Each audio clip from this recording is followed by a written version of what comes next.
Hey, all right, there we go. All right. Holy shit. I'm over being sick. I don't like it.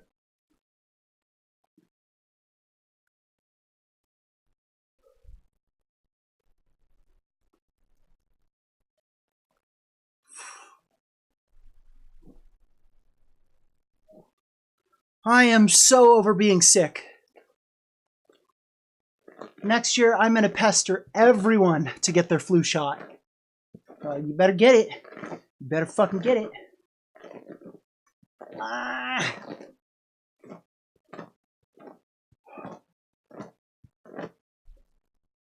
Not dry enough to brush.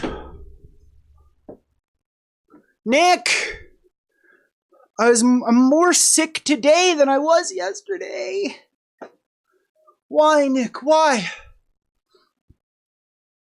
So last night I ran out of acetaminophen. And I was like, that's fine.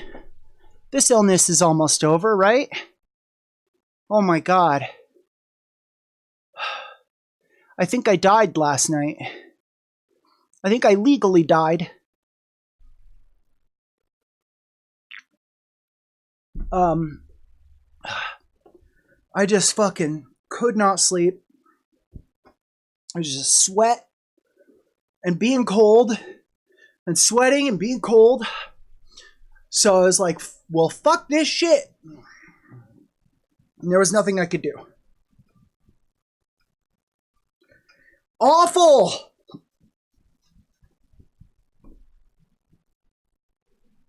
Ugh.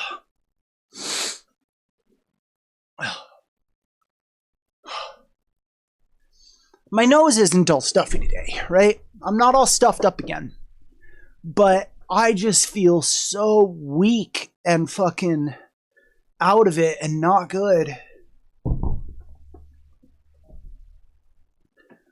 I'm having a soda because I'm a pretty heavy caffeine drinker. And I'd not have any since yesterday when I streamed. I'd only drank water. So, drinking a soda. And I'm thinking about smoking just the tiniest bit of weed.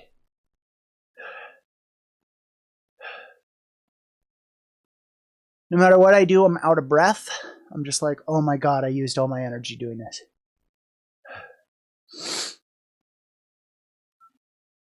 But we're going to get through. I keep saying next year, I'm telling everyone I know that they need to get their flu shot. No, you have to get it because I'm in withdrawals. What am I withdrawing from?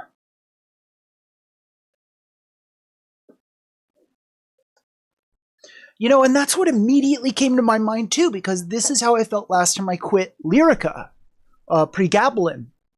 But I don't have anything that I stopped taking aside from the acetaminophen, caffeine. I've not had nearly as much of it as I usually do. So I'm definitely trying to get some in.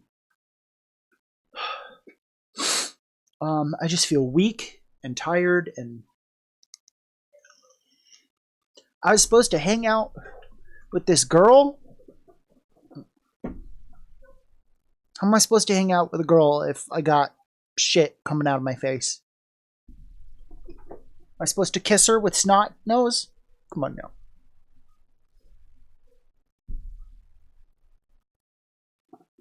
Okay. I'm gonna smoke one weed. One lone weed.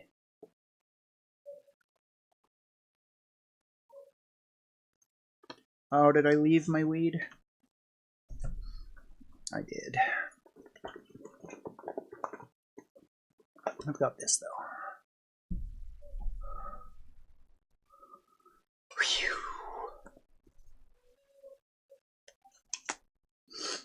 Oh my goodness.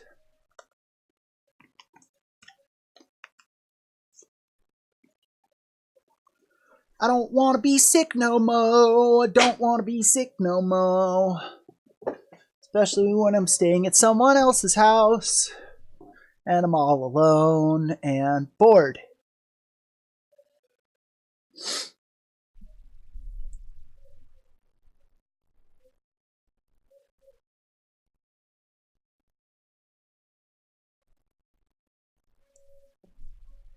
I learned an important lesson about reruns last night.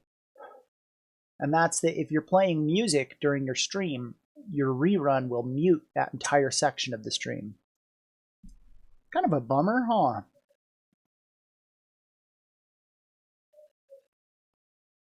A lot of people were in here last night talking shit, as usual. As is usual. Telling me how much I look like a woman. One guy said something that really took me by surprise. Let's see, what was it? Let's see. We'll copy paste what he said. Ah, here it is.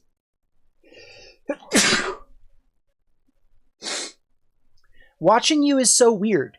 My dick says yes, but my brain says that is not a girl.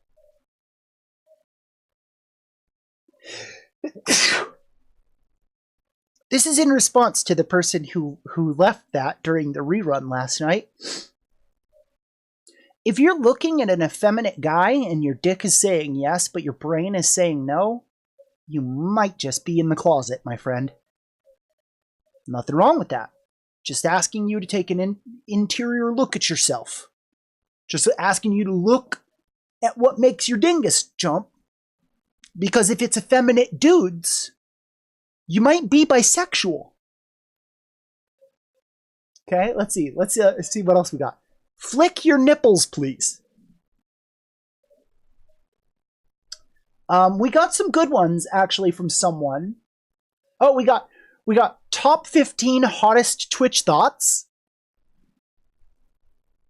Top 15 hottest Twitch thoughts? I'll take it. Let's see. What's up, hippie? Love your hair. Fuck, cut your hair. Okay, then someone says, Sly Fox... Foxinound. You become more hostile via your personality. That's so true. I am pro Second Amendment. I know how damaging they are, unlike some pro-gun idiots. This is in regards to the discussion we had the other day about guns and the weapons effect. Sorry it took me a long time to type out. Brazil is extremely trans homophobic. Many trans would get killed and undocumented due to how hard it is to publicly transition.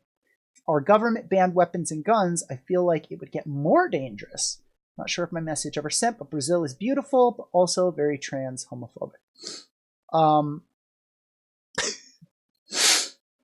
So that's a little more realistic of some messages, right? That we got from somebody. But all of these, of course, are on a rerun where I cannot talk to these people anyway. So sorry, people. Dude, do I need some soup? Sorry, I didn't even see your early message, Beard.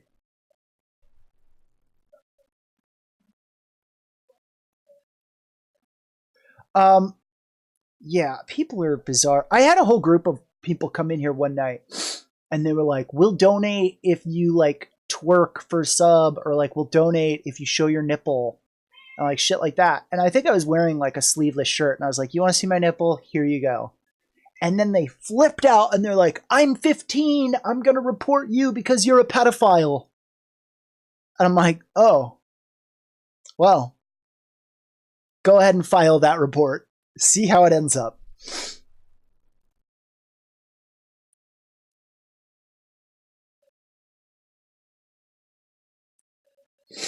Because you want to know something sad but true? I know a pedophile. And after a year, they're still not in prison.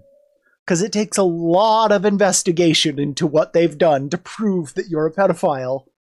And showing your nip on stream is a far cry from a federal fucking case.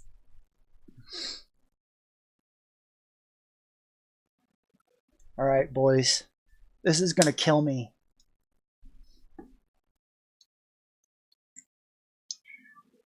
But I'm so used to being high that I feel like there's got to be, even if you don't become chemically dependent on weed, there's got to be some level of habitual addiction there that I'm being frustrated by not being able to fulfill. So get a little bit of weed in my system, some caffeine into my system, and hopefully we'll be good. Dude, I probably do need soup. I'm gonna see if Grandma has some soup. Fucking chicken noodle soup, please. Otherwise, I'm gonna grab some on the way to where I'm staying. I haven't eaten dinner any of these nights. The only things I've eaten is what you've seen me eat on stream. I've just been too sick to even eat. So thankfully, I'm 190 pounds now and not 135. Going a goddamn week only eating 2 or 3 meals. That used to kill me. I'd be dealing with the flu and malnourishment.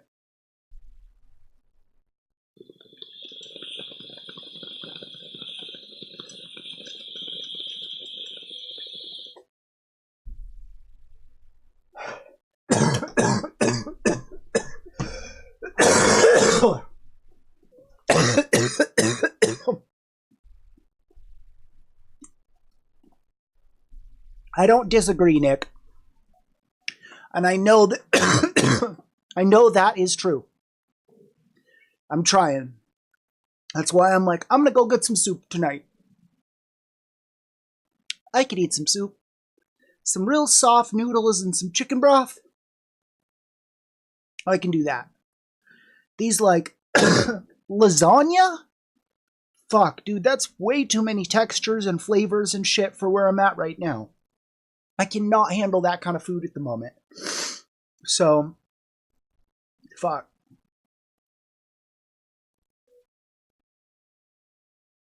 What? You want to look at my eyes?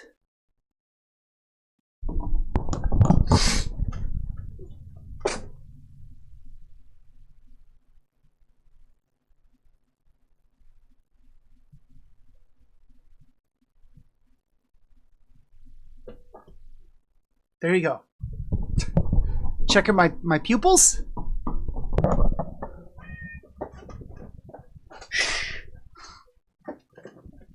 Or are we seeing something else? Not the liver. Oh, my eyes aren't yellow?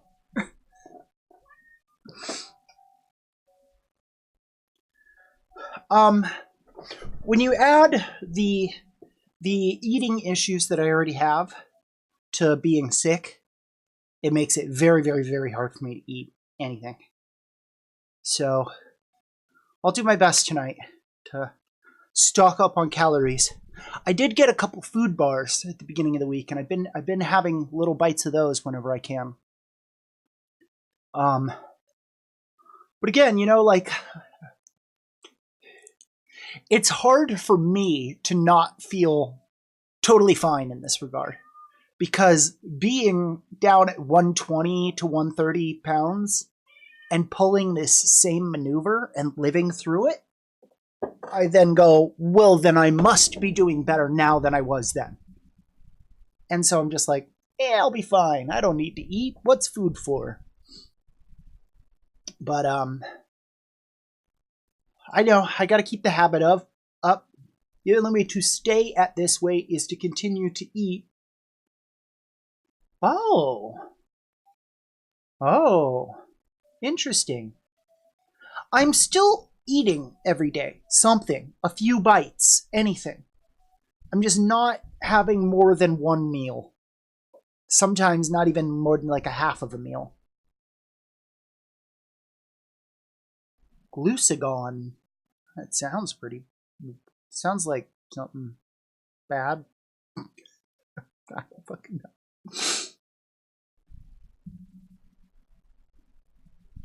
What's the news today? We should start checking that. Releases stored sugar. Yeah, it does. Glucagon. It's like it's like the city of the fish people, Glucagon.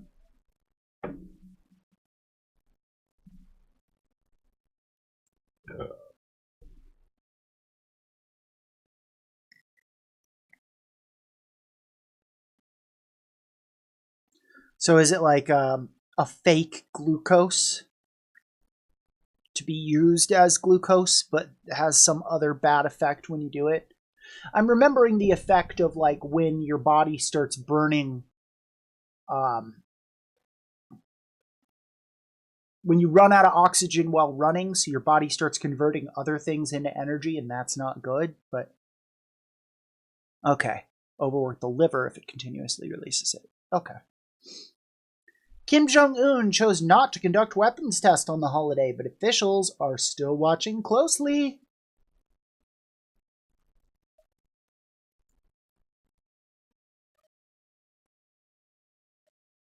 Okay.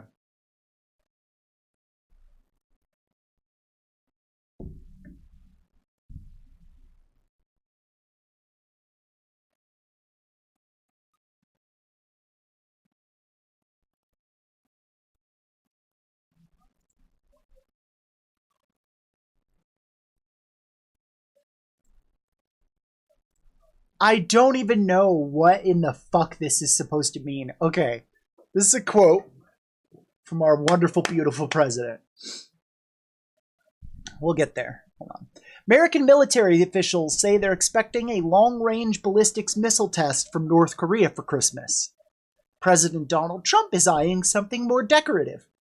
Maybe it's a nice present, Trump said Tuesday underneath gold-vaulted ceilings of Mar-a-Lago when questioned how he'd respond if Pyongyang fired a missile over the holidays. Maybe it's a present where he sends me a beautiful vase as opposed to a missile test. I may get a vase. I may get a nice present from him. You don't know. You never know.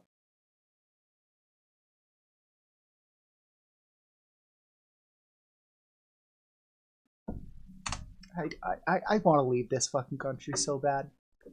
Someone get me the fuck out of here.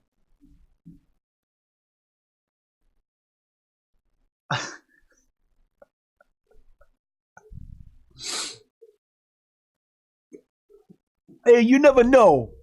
Maybe he is. Maybe he isn't. Could be sending me a big vase. Yeah, that's it. That's it, buddy. I'm gonna send you my own fucking vase. Let's do Reddit.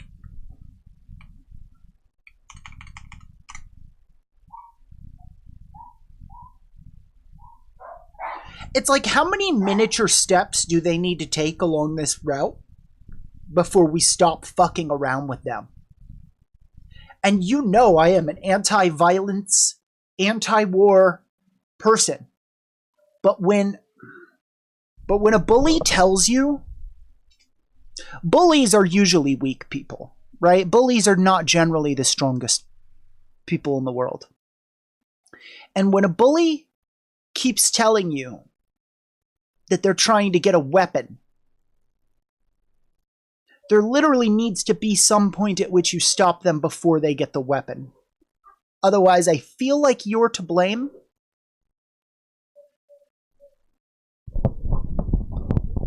Right?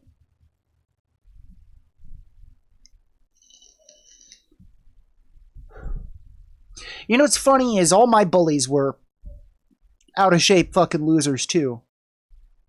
But there was a guy who hung out with those guys in high school who was our high school's Terminator. Like, he was like, when we did the track and field tests and stuff, he was the one who came in #1 in every fucking category across the board. And his name was Randy Merkel. And he may not know it, but he was my high school rival. I don't care if he knows it or not. Appendectomy. That's where you completely remove it, right? Ectomy, removal of, right? I am so happy. Yeah, especially Beard if he shows up with bullets one day and or let's say like every day he seems to show up with a new component of the rifle. Right? And it's like he goes a week without showing up with the next part, but then he's got a barrel. Then he's got a barrel he's screwing on, and you're just like, hey now, you better not.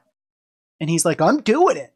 I'm doing it. You can't tell me I can't do this. And every day he keeps bringing more parts, and yet we just keep looking at him and going, hey, you put that rifle together and you're going to get it. Like, I'm not a big fan of waiting until literally the last second possible to intervene. Not a big fan of that. And I all right, we're on hot take hour, right? Hi XV. Good to see you. Okay, hot take time.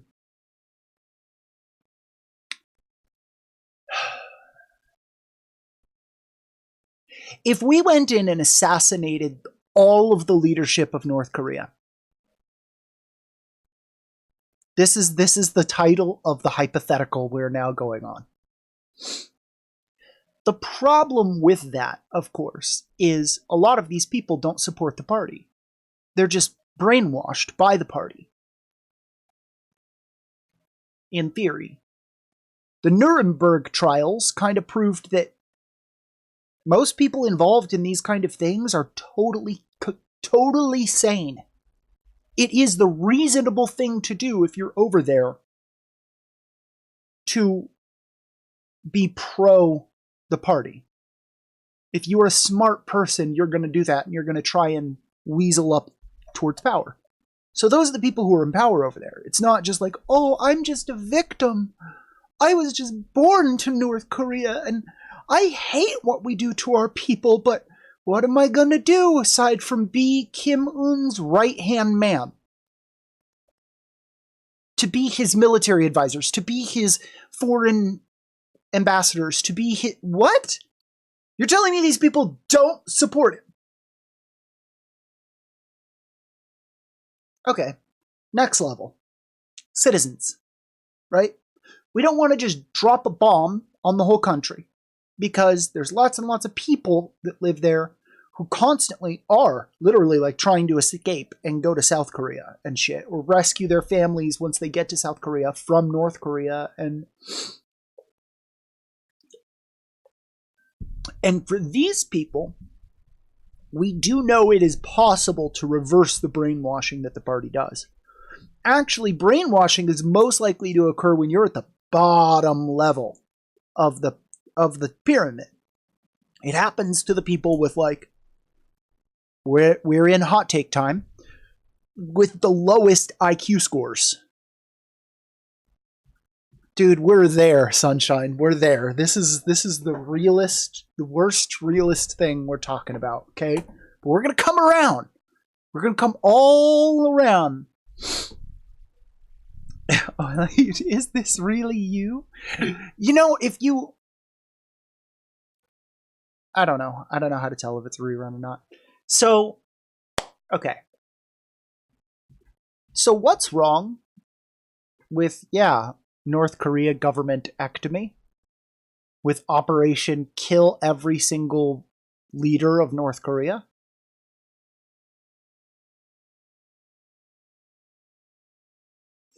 I'm against murder. And I feel like that's why I feel like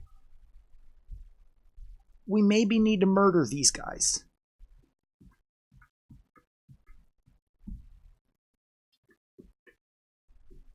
Now, I've heard that the whole situation with North Korea has more to do with relations with China.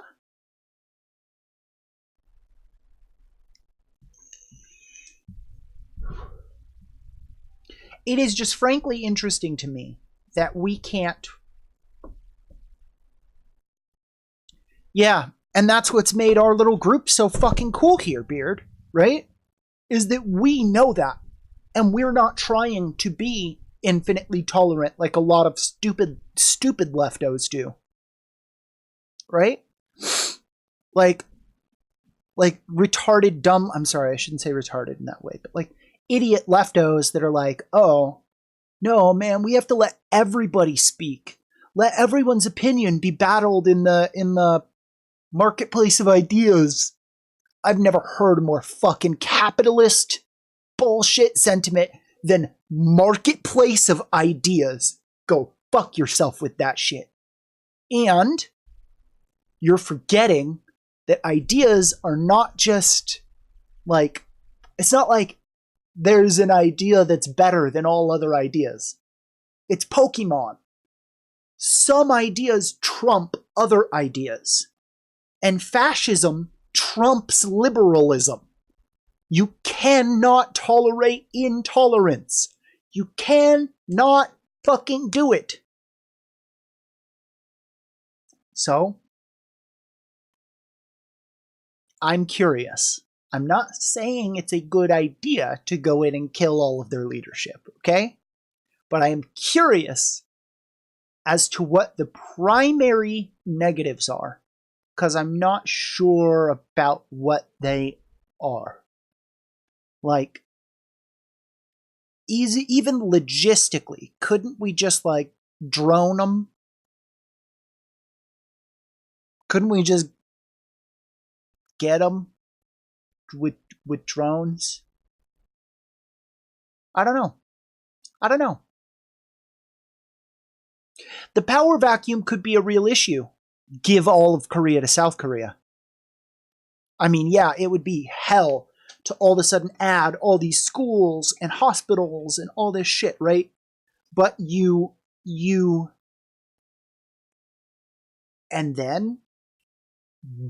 and then, comma, South Korea was just completely infected by a cult that went all the way through its political spectrum.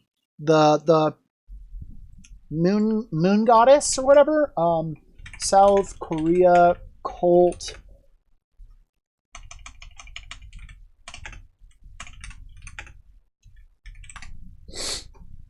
What was it called?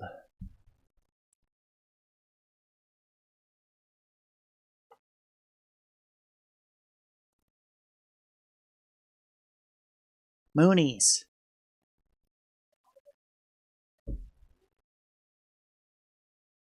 Okay, so it's revolving around Sung Myung Moon. They're called the Moonies. I thought it had something to do with literally the moon. Not the same moon. Widely noted blessing or mass wedding ceremony.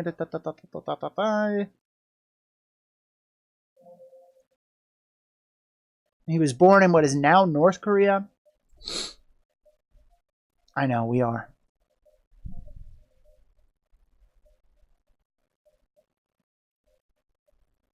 Okay, here's the concept, Sunshine.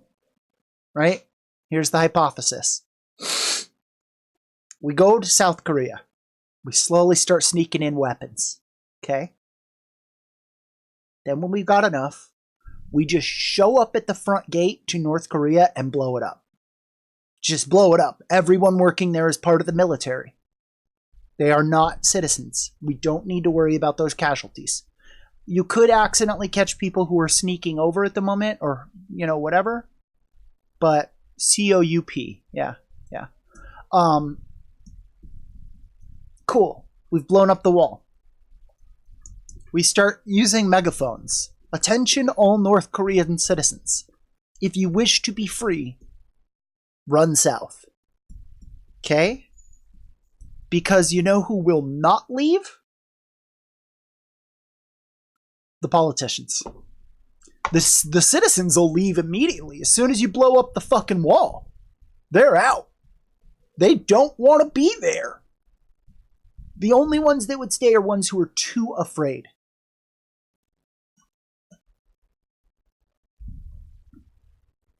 Yeah.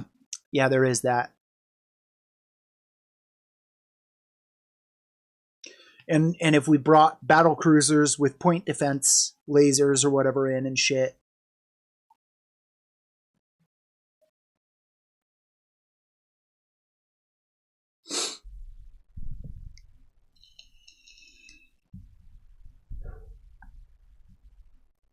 Which we could very probably do with a missile strike of some sort, right? Hi, Bobo. No problem, amigo. Yeah, I would think it would have to all be by sea, Sunshine. Everything we would do would have to be by sea. We'd have to transport weapons over to South Korea by sea and then bring them northward from there. We could maybe transport some sort of missile defense system to the capital by sea, but you do have the issue of, I guess they would see battle cruisers and shit, so you'd have to do this via, like, it would have to be very stealth ops to get it going. And, like, what's interesting is if they were an open border country, the CIA could just do it all themselves, right? The CIA would be all over that bitch. Everything would be destroyed there. Their entire shit would be in ruins.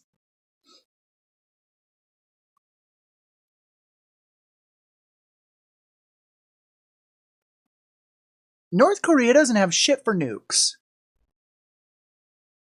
They still haven't enriched any uranium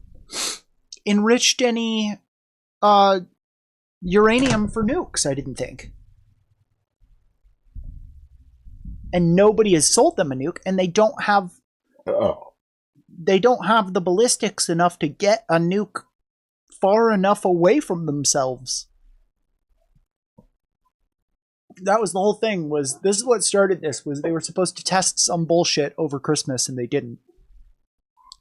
Either that or they did and the test didn't go very well because, well, no one will trade with them. They won't speak to any other scientists. They refuse to hire specialists from other countries. They can't send students overseas for education, have them returned with better educations in specialty subjects. Like, there's a million reasons why they will always be immensely behind militarily.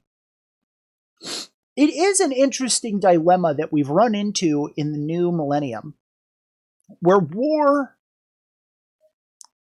if you cut the head off the snake, as it were, ensuring the public celebration would start violent revolution. Maybe so, yeah. Sanctions prevent all of that. Exactly, Nick. They won't do it. Well, and wait. They are a closed borders country, and so all the other countries went, well, then fuck you too. Right? So that's what those sanctions are, is, oh, well, then fuck you too, guys. But if they stopped being so fucking stupid, if he just went, you know what? My father's legacy was wrong. I want North Koreans to be happy. We're opening the gate. We're allowing commerce between North and South Korea. We're allowing students to go back and forth.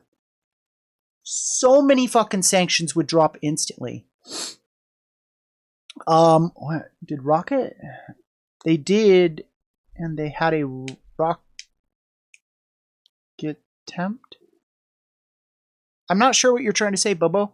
They were supposed to test an interballistic missile this holiday season, and they did not do it. It is illegal to exchange medical science information with North Korea. Well, yeah, because of them. Because of the goddamn selves.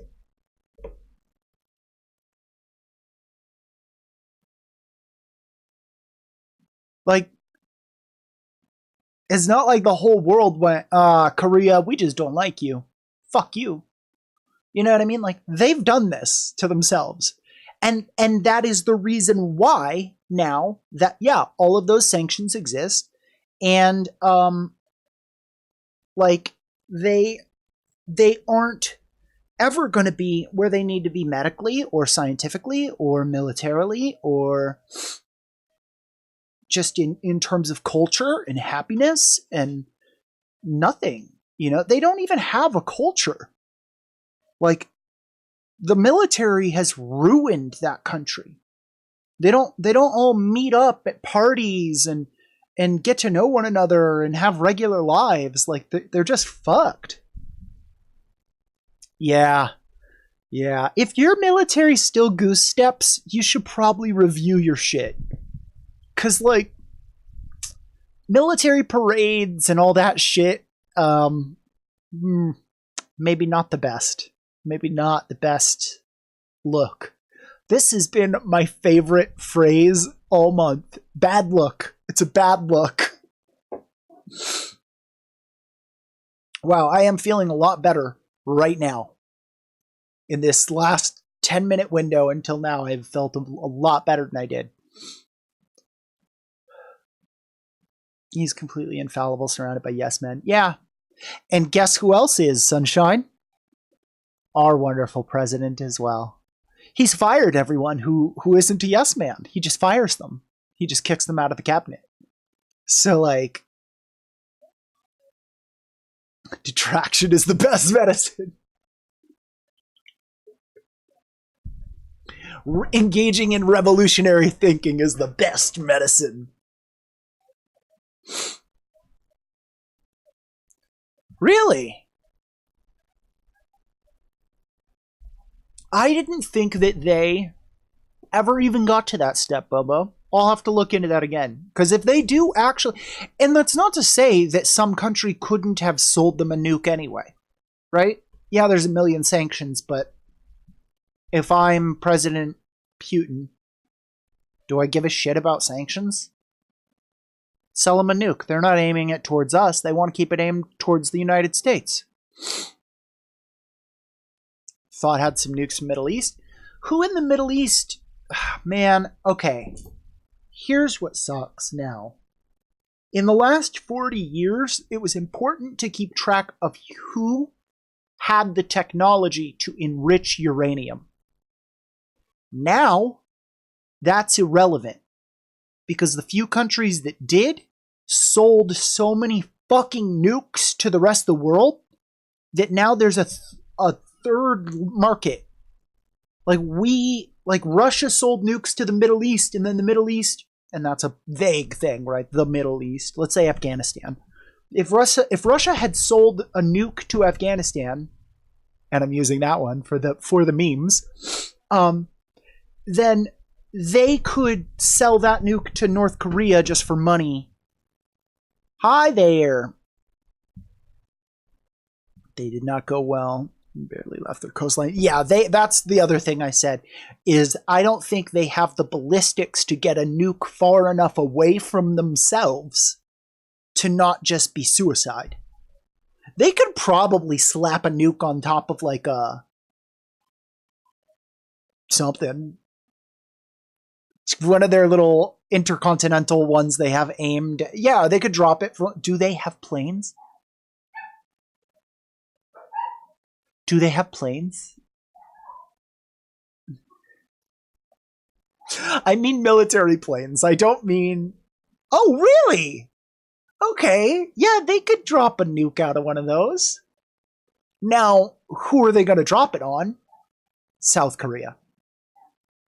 They are not going to get that MiG close enough to anyone else. They do not have tourism, Sunshine. They are a closed border country. You're not allowed to go there.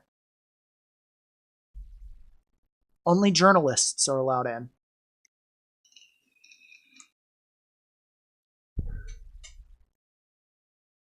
Oh, unless you met...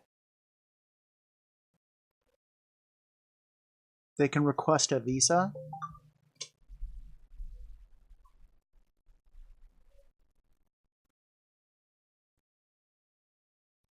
Okay, Beard. Hot take number 2. Ready for hot take subject 2?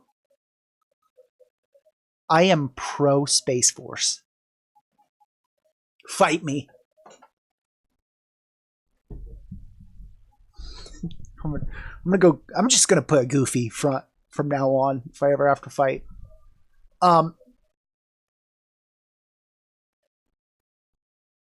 I'm pro Space Force. Okay? Again, I am an anti-murder, anti-war, anti-military kind of guy. 4,000 to 6,000 Western tourists. All tourism is organized by several state-owned tourism bureaus. And from what I understand, they're like on a bus and they're corralled very heavily the whole time. They are not able to just wander the streets at night or anything like that. I am against military spending as well, Beard. If we pulled 25% of our money from every other force we have and used that money to make Space Force, okay, right? Like if we just included it in the spending we already have, and I know that's not something we're going to do because we're America, but let's pretend. Let's just pretend for a minute, okay? Here's my thinking, okay? The first nation that had gunpowder changed the world, right? The first few nations that had the ability to launch missiles changed the world. The first nation that can fight from space, not in space, from space. Are you going to fight us? We'll just put satellites over your country and start lasering all your important people. I have a laser satellite.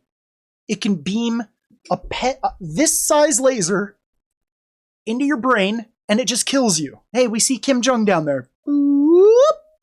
Cool, he's dead. Space Force!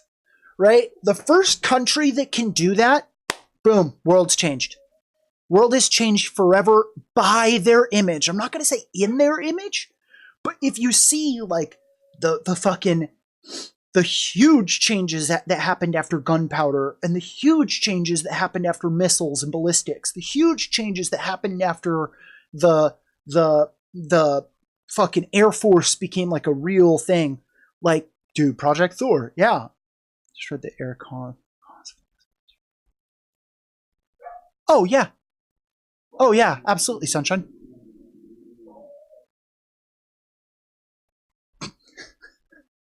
Yeah. What was our NASA budget? Wasn't it like something stupid like 30 million?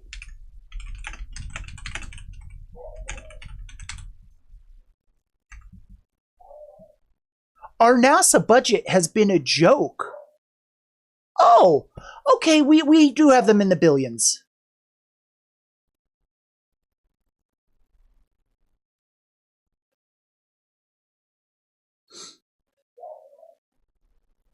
NASA's budget fiscal year for 2019 is $21.5 billion. But aren't they private now? Don't they make their own money? Isn't a lot of this just launching satellites for other people now?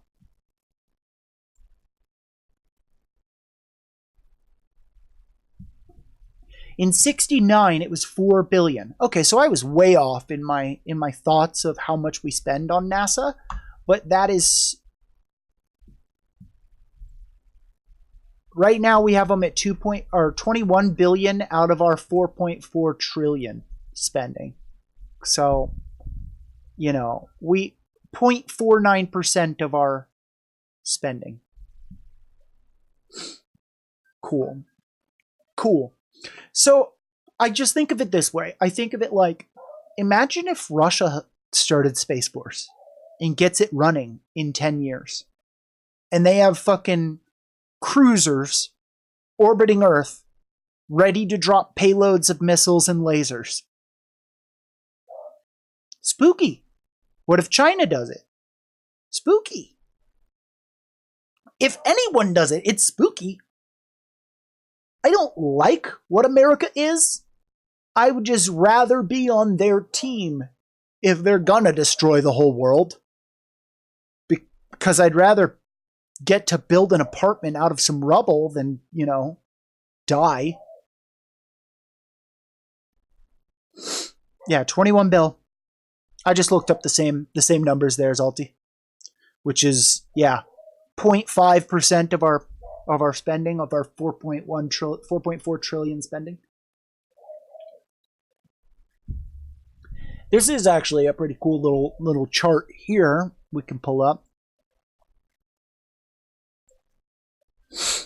This is the NASA budget history, right? Exactly. Yeah, Beard. You don't want Putin to be President Space Force. You don't want China to have space. You don't want the Red Comet space team. Scary. Now, you don't really want America doing it either. Red, white, and blue your ass up in space, right? Like, that's not what we want either. But I live in America, not Russia or China. So, go Team USA Space Force. Dude, if Australia? We're the Space Force!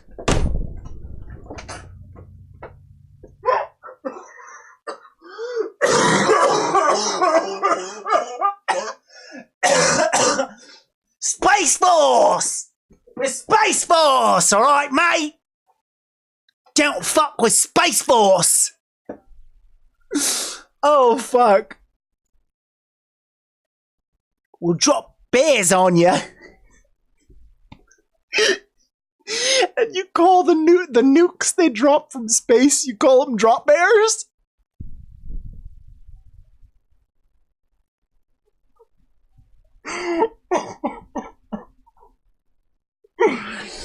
Oh, fuck. Space Force. Right, mate? Don't fuck with Space Force. Cunt. Alright, so this is our budget for NASA. It was really important to us in the 70s. Oh, look at America. It's looking right pissed. That little cunt. What you gonna do about it, America? Eh? We're fucking Space Force! My Australian accent is fucked right now because of my fucking cold. I can't do it. I'm sorry, sunshine. I'm sorry to embarrass you and your people in such a way. But the fact that both of those words are something that can contain the elements of the Australian accent. Space Force. Oh, fuck. Yeah, no, that'd be great. That would be great if the Aussies did it. But you guys don't even have shit for a space program, do you? Are you spending any? Gotta look it up.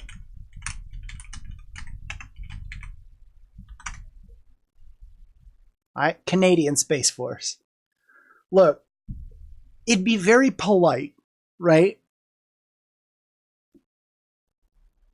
Oh, right. Space Force. I don't know shit about the Canadian military, honestly. The Australian Space Agency.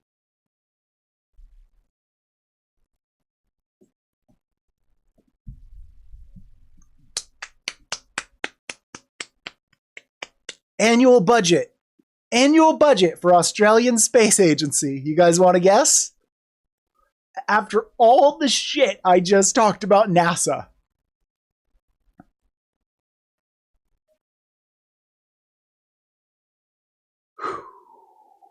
$50. Hello, Reza. They spent about 10 million in 2019. About 10 million. We only spent about 10 million on our space base. Right, but when we get it up there, y'all are gonna be real fucking pissed. Cause we're gonna take the piss out of all of you and drop bears. Cause we're fucking space first, you cunt. And that'll be it. Oh my god.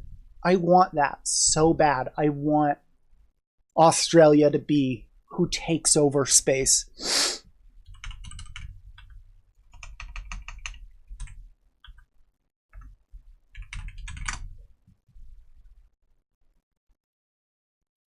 I hear you on Canada, but it is just not as funny to me. as them flying around with the Australian accent in their space cruisers. Maybe that'll be what it is, Zalty. Maybe the next big power dynamic is going to be Australia and Canada at war with one another. Like how America and Russia have really been the last 100 years. You know? It's just been us fighting each other for 100 years. It'll turn into, once man enters space, right? All that's left will be Canadians and Australians.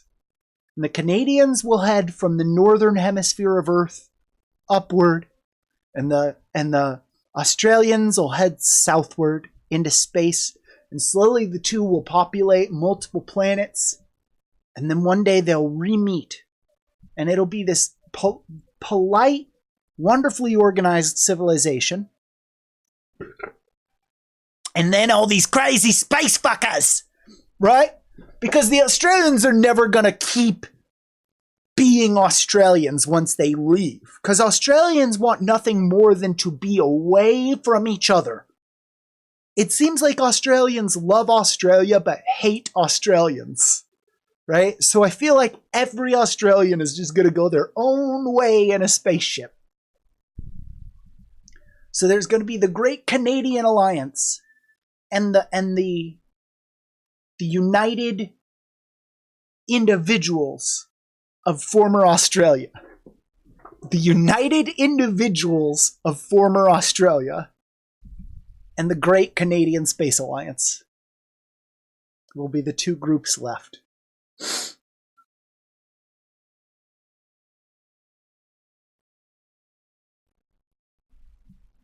This is my life, man.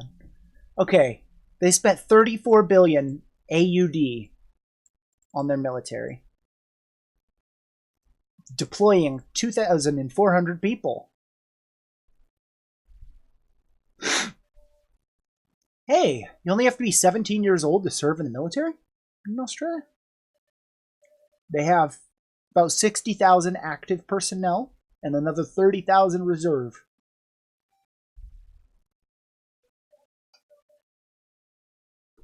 Good job, Australia.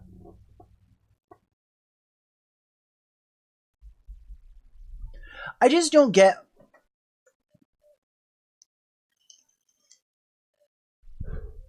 Like, Australia and America have such similar starting positions, right? In the game of Earth. Like,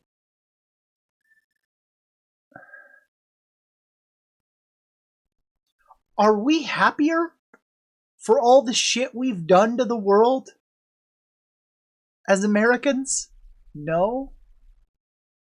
Like, what was the point of everything we've done to Earth? Like, all the wars we've fought in and shit like that. Like, what did it change for actual Americans? Not shit. Australians are doing just as well. They haven't been involved in any of this shit. They stay out of this shit as much as possible.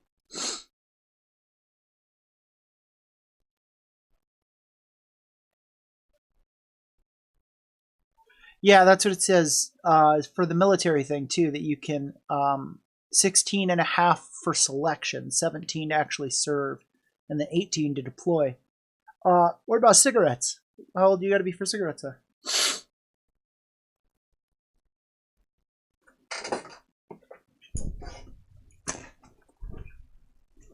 Yeah! Yeah! They don't have that issue! I'm pretty sure Australians are allowed to have guns, too. Yeah, you have to fight sometimes, and you send all of what your 20. You sent 2,000 people. Last year, 2,400 Australians were deployed. Okay, here we go. 23,000 regular soldiers. Okay, so it's about half the size. It's about half the size of Australia's, which is kind of funny, considering Canada kind of needs to. Oh, okay. I didn't know that. Japan, you're not allowed to have firearms at all unless you're a police officer too. Yeah, I see that.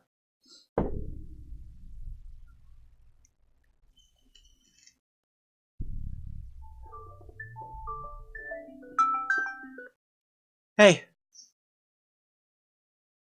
Hey. Hello? Can you hear me?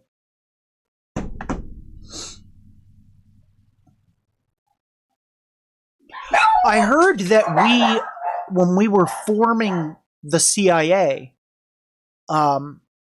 we enlisted the help of a few Canadian Rangers that were like, there was supposed to, oh, fuck me. If I'm getting this wrong, I feel like if we had Secret V in here, he'd know exactly who I'm talking about, but Beard might too. He was a ranger, I believe, and his specialty was hand-to-hand combat. And he helped train the CIA?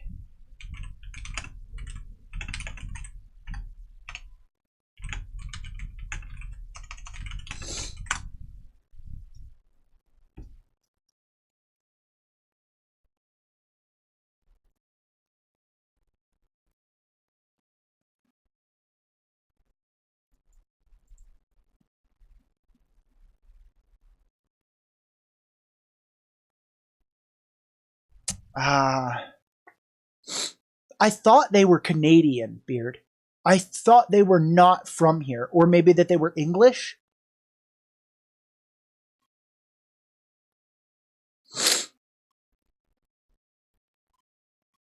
This guy I'm talking about in specific that helped found the CIA, and he like invented their hand-to-hand combat because that's like what he did, is like he could kill somebody with like fucking anything. What up, Ethan? How you doing, buddy?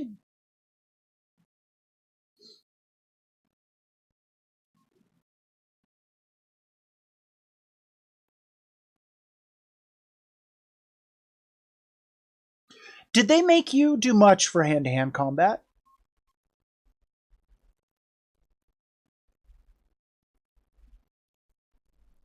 Yeah, I feel like everyone has that, Sunshine. Like, that's why I'm not really paying too much credence to the, like, oh yeah, Canada has Rangers.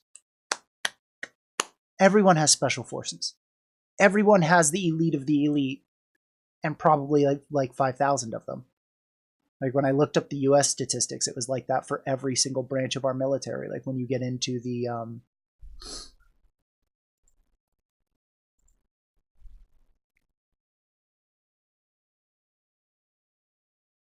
oh, nice.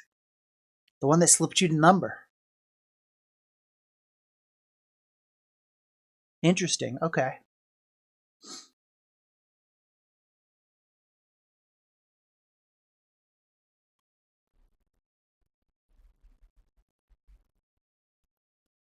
Very interesting.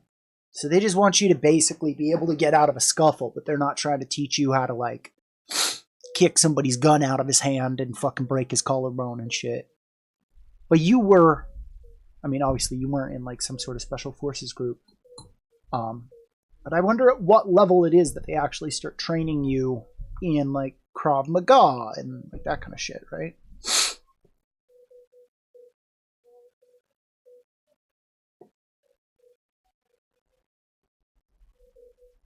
If I can ever get my body to work again, I'm taking Krav Maga. It's the last martial art I want to learn.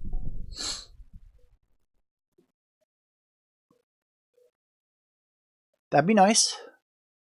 Canada adopts the US. The US, like a wayward puppy, has eaten its own master. And Canada adopts us in 2029.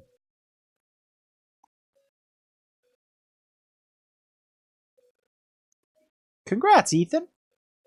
Mexico allies with Canada. Canada, us. The United States of Canada.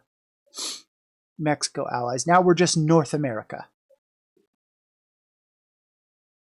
Okay. Yeah, not too far off. Colombia, Venezuela.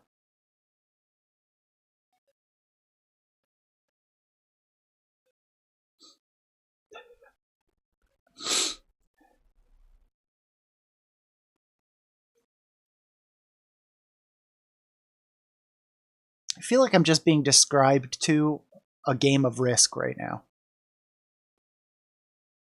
Yeah, I've played Risk. Hi there, Baron. How art thou?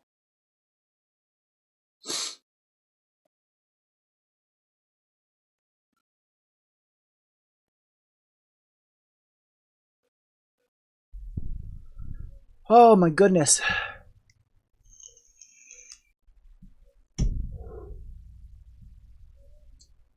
It's been nice to get a little bit of nicotine and caffeine in my system after fucking not being able to consume anything yesterday. An army of Steve Irwins. If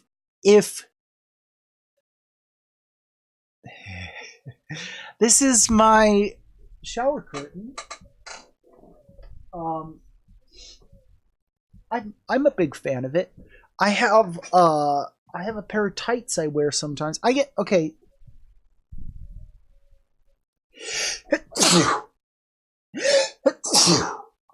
No one better fucking say it. No one better. Baron, you get a free pass because you don't know. Because you don't know the you don't know or what's up around here. We're a pretty anti-Christianity stream.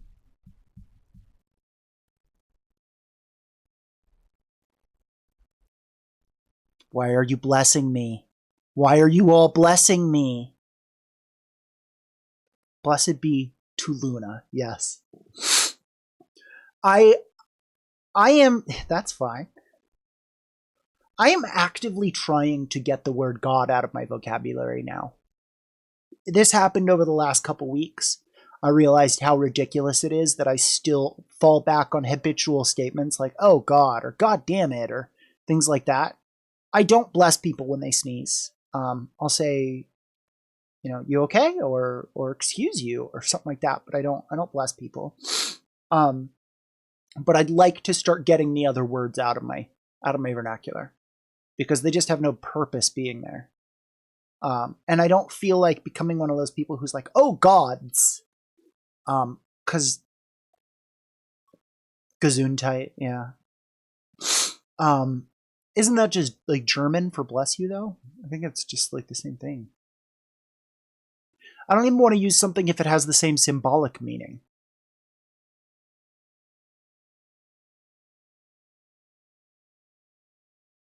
Oh yeah, I went like this, which meant there was a story. So I have Ehlers-Danlos syndrome. I don't know if you know that, Baron.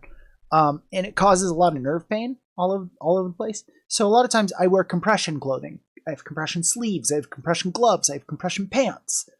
Well, compression pants are like fucking $30 a pair. But a pair of medium tights is like $8. So you can just get tights and just wear tights instead of compression pants. So I also have these in tights. I also have this. My bones be tight. You're Roman Catholic. Oh, Nick. I'm sorry. This is something I've said before, and maybe I feel like Nick is going to have an interesting response when I say this. I would rather my surgeon be an atheist because I would hate to think he lets me go thinking that I'm going to go to heaven. I want my surgeon to think that if I die, I go into an abyss from which I never return. I want my surgeon to be convinced of that. So that way I know they do literally everything possible to save me.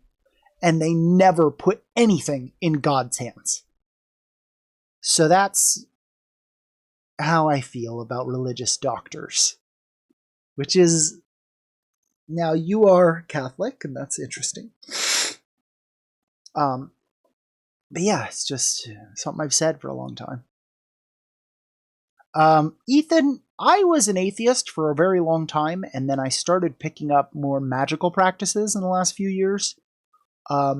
But that's kind of a complicated topic, and I would say it has less to do with religion and more to do with psychology.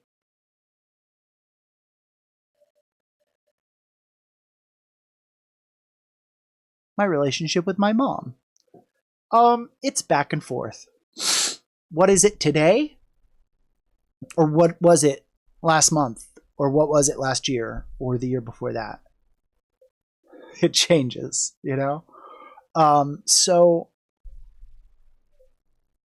I didn't announce this thing when I heard the news. But now that and that's good, Nick. That's good. So now that I've had some time to talk to her about it, I feel like I'm allowed to say this on stream because it affects my life. This is my life that I'm talking about. My mother is getting a divorce. She served her husband divorce papers on Christmas Eve.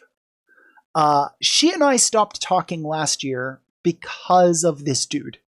He is a huge dirtbag. And I was not cool with being around him. And she wasn't cool with me having an opinion. I'm just going to put a period there. She got very mad that I had an opinion about it. And I'm like, well, Mom, your husband that you married after knowing him for 5 weeks insulted my disability, insulted my seeing a therapist and having any issues with my family, insulted, what was the other one he used? Oh, and he called me an entitled little prince. After knowing me for about 2 weeks.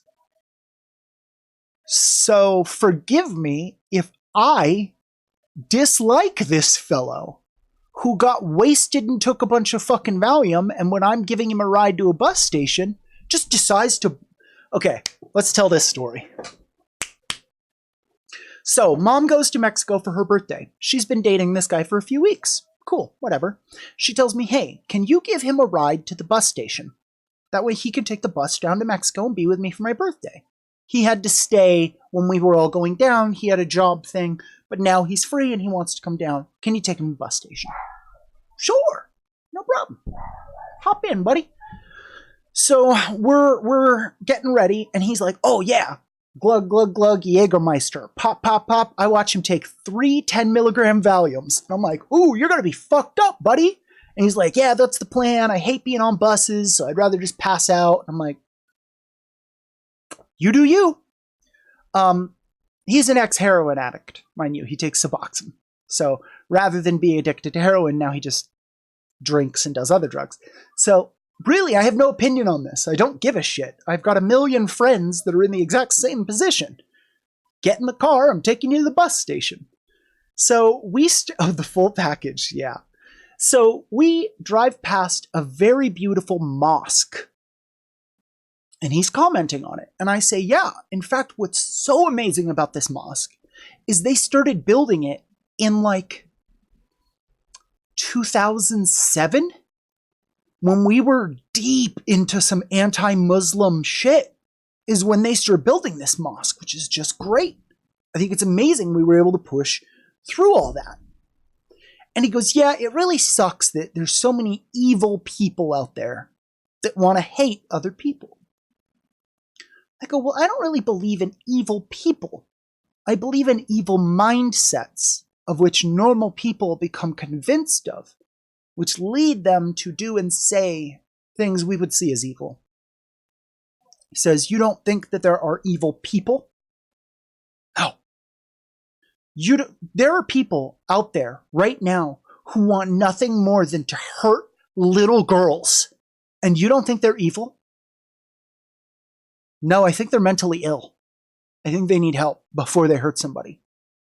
So what? You just don't think that, like, you think that we should just let these people run around and be like that? I go, no. I think that we should catch them and treat them. Because see, so you think that we can treat pedophiles?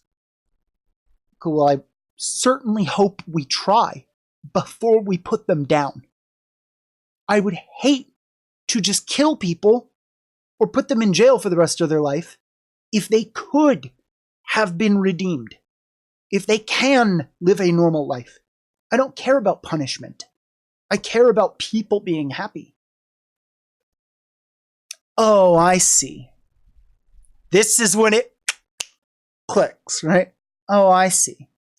You know, I told your mom that this is why you and I should go camping, so we could just kind of hash this stuff out, but you're a little fragile for that. I get it.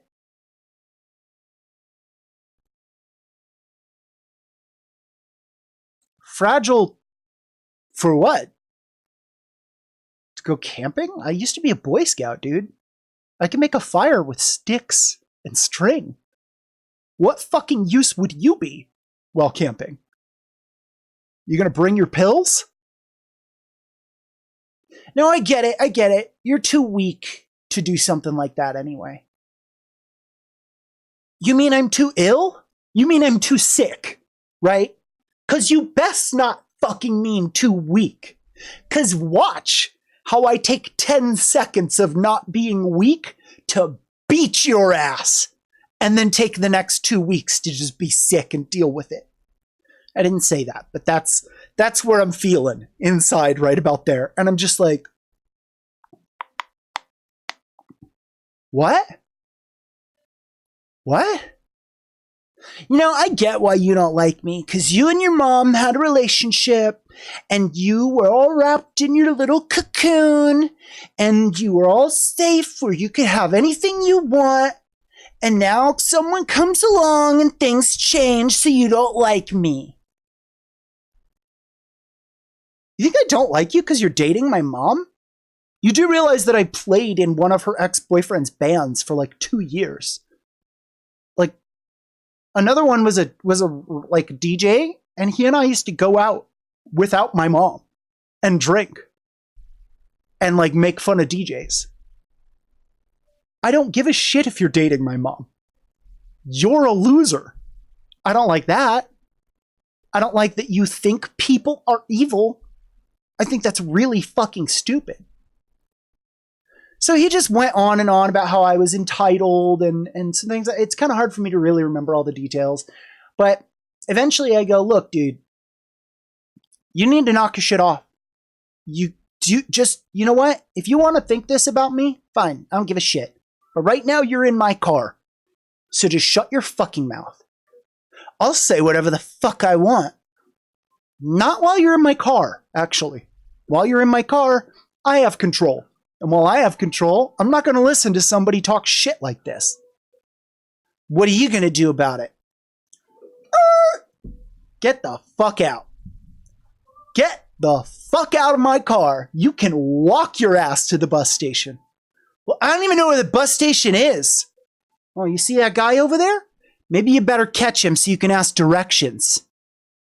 Get the fuck out of my car. So he gets out, and I drive home. And of course, I can't speak to mother because she's down in Mexico. She doesn't have shit for signal.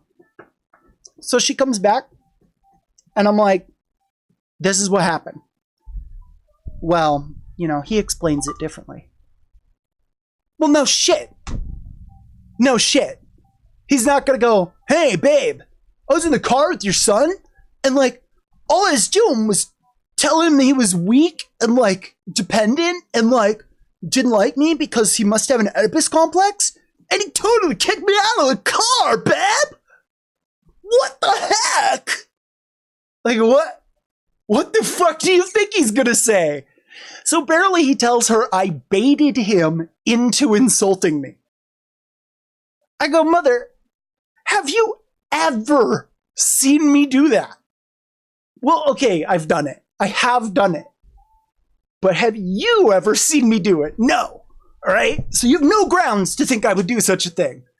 And I didn't that time. Okay? Maybe towards the bottom half of the conversation where I start to not remember everything clearly because I was fucking pissed and doing my best to stay polite to your husband while he insulted me. So yeah, at that point, I probably started insulting him in ways that I didn't think he could get because I think he's fucking stupid. Well, what do you want to do about it now? I don't know. Maybe he could fucking apologize? That'd be cool. And if he apologized, you'd just accept it and let it all be water under the rug? I doubt that very much, Garrett. Well, you know what? You're probably right. But maybe he could start with one. Maybe we could start there, and then we'll see where the night takes us. And then she started claiming that I was having a psychological breakdown. She wanted to check me into a mental health care facility against my will. And that's the night I became homeless. Because I was living with her because I was disabled. We both lived at the dog rescue. The dog rescue has a house attached to it. We both lived there. So she moves this fucker in and starts gaslighting me, telling me I'm having a breakdown and I need to go get help. So I was just like, I can't. I'd rather be homeless. Later, homies. Version of a Karen? I don't know what a Karen is. I don't know that meme. So, yeah, that's what happened. So after a year passed, I waited a year to the day because I'm such a fucking asshole like that. I am really this much of a dick, guys. In all of that, okay, I'm the good guy. I just put up with shit that was going on, okay? Know your memes, Karen. I'm looking. In the following setup I'm about to give you, this is a dickhole move, but it's also totally right, okay? Here you go. I call my mother a year to the day that this happened. And I go, hey, so I have given your husband exactly 1 year to give me an apology. And he hasn't. So I was just calling to let you know what I think that means, how that is going to cause me to respond should he ever attempt to apologize in the future, and that's really shitty to go a year without apologizing for something. And that this whole time I felt like I can't say anything because what if he's like writing his apology right now on paper and I call and go ballistic that this guy's never apologized, right? So I gave this fucker a full exact 356 year and then called and said, no apology from this point forward will ever be valid. It will only be because of what I'm about to say. Your husband is a person who will insult a disabled person and never apologize for it. How does that make you feel?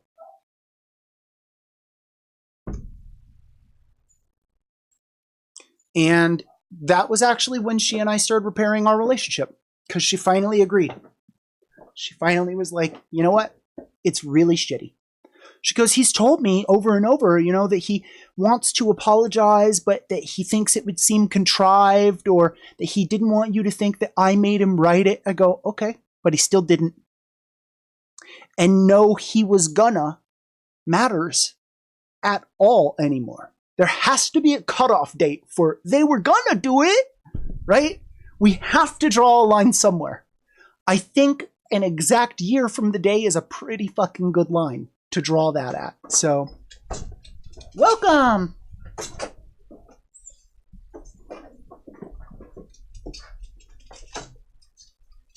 It's cold. What? They're out of Dr. Pepper. What? You say you like Coke? Yeah, that's fine. Hey, Get out of here, coming Luke. over in a little while to bring her dog. Okay. So I want you to meet her. Okay. Yeah, give me. I'll hear when someone shows up. Oh, they're gonna show up in another hour. At 10:30 or so. Oh. She'll be here with me. Once you jack it off. Yeah. Come here. I'll let you do it because you keep them out there. Come on. So, yeah.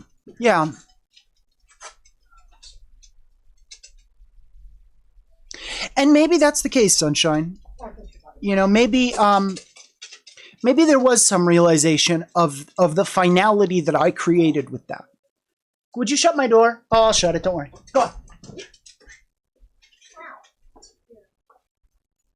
Oh. Good morning. Moby! Let's say hi to everybody on stream, Moby. Come here. Come here, my son. Oh, what? What? Did I scare you? I scared you. Moby!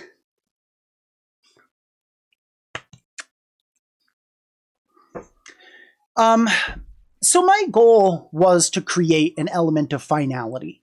My goal was to put, an ending to the chapter and say, hey, you may have been kind of considering it this whole time, but I put a fucking hard line somewhere and said, if this person doesn't apologize by this date, they are just one of those evil people that they so believe in, right? Isn't it funny how the people who tend to believe that there are just evil people out there are all assholes? Isn't that interesting? I'm sounding really facetious right now, and I'm totally not trying to be. I actually find that really curious. Okay. Karen is a slang term. Entitled woman, ex-wife, took custody of kids. Gotcha.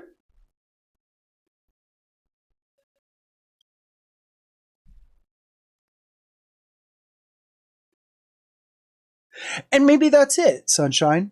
Maybe that is the excuse they give for their bad actions. And we've talked before about, I don't believe in evil people, obviously, as per me telling that story. I think made my view on it pretty clear. I think that people are full of multitudes. You are. My view on people gets real. I'm using lightning. Oh, yeah? My view on people, right, is this weird spiritual thing, okay? Every day you wake up, I'm not going to say that you are the same person you were yesterday. You woke up with this person's memories. That's the best I can think has happened. That you woke up today with the memories of this person. What are you going to do with those? And there have been days where I've woken up and said, holy shit, I can't live with the thing I said to that person. And I reach out and I talk to them. And then the next day, maybe I'm a total asshole to somebody. I am all of these people. I am every single person I've ever been. I am Mr. Bones. I am Gaius Malice. I am Garrett. I am G. I am Power. I am, all these different things I have been. I am all of them. And so I am all of the good and all of the bad that I have ever done. Right. Yeah.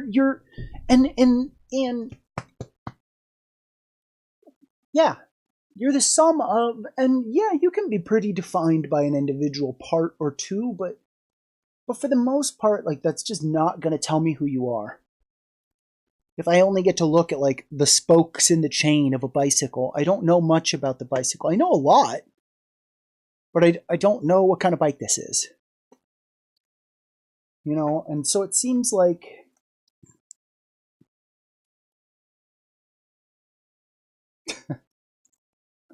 and then you just failed at making the joke. So it was even hard for me to be like, you know, your husband's a bad person, because I want I wanted him to be the type of person who would reach out to me like a month later and say, I didn't know what to say, and that's why I haven't apologized till now. What I did and said when I was drunk was absolutely horrendous. I can't believe I said those things to you. I'm sorry. And an excuse my mother used, which is just disgusting, is she goes, he didn't understand your disability at the time.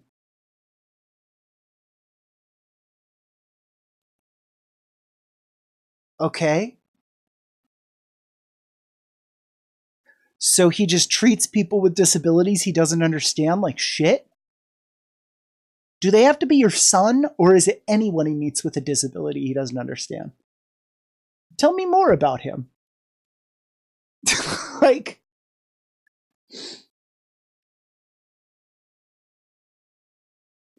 Ika, it's not about if it's funny. If you're insulting me, hold on. It's not about if it's funny. It's about what you want to come out of this. Are you trying to make jokes that make me laugh? Then okay. Maybe I didn't get it and I got hurt by it, but you know what? I'm going to give you the benefit of the doubt. If you're trying to make me laugh, then okay. If you're just saying things because you're trying to hurt me, they don't even need to hurt. Now I don't like you. Right? I don't need to be hurt by what you're saying to say, wait, you're trying to upset me. You're a piece of shit. You can fuck right off. I don't need you in my life. Because all it's going to take is for me to have a down, weak day and that person to show up and say the right few things. Yeah, Nip. That's all you can. But so, what I was gonna say, Ika, was if you are actively trying to hurt me with insults and you say something that I legitimately think is funny, like you make a good. He was telling me that I was too weak to want to go camping because of my disability. And he wasn't saying it in a nice way. Let me just clarify. There is nothing about my disability that restricts me from going camping. Literally nothing. I can go camping. You want to go camping? Let's go camping. Why can't I go camping?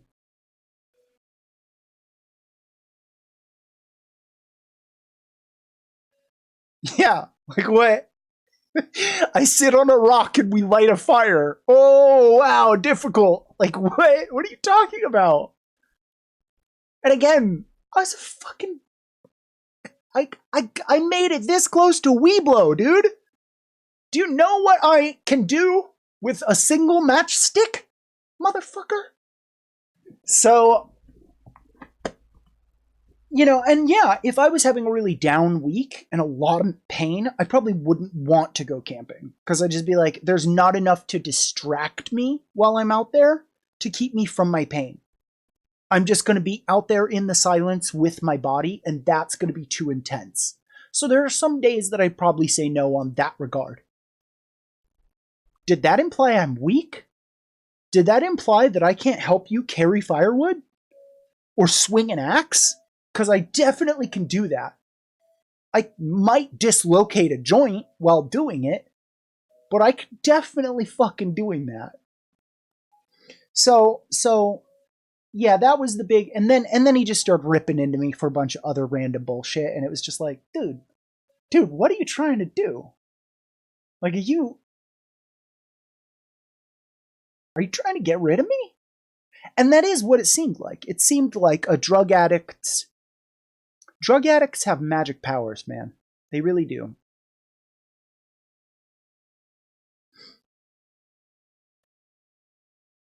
Have anyone you ever pulled your muscle until it hurts? What? Have you ever pulled your muscle until it hurts? All the time I pull muscles. All the time. So much it distracts from the pain. Yeah, Nick.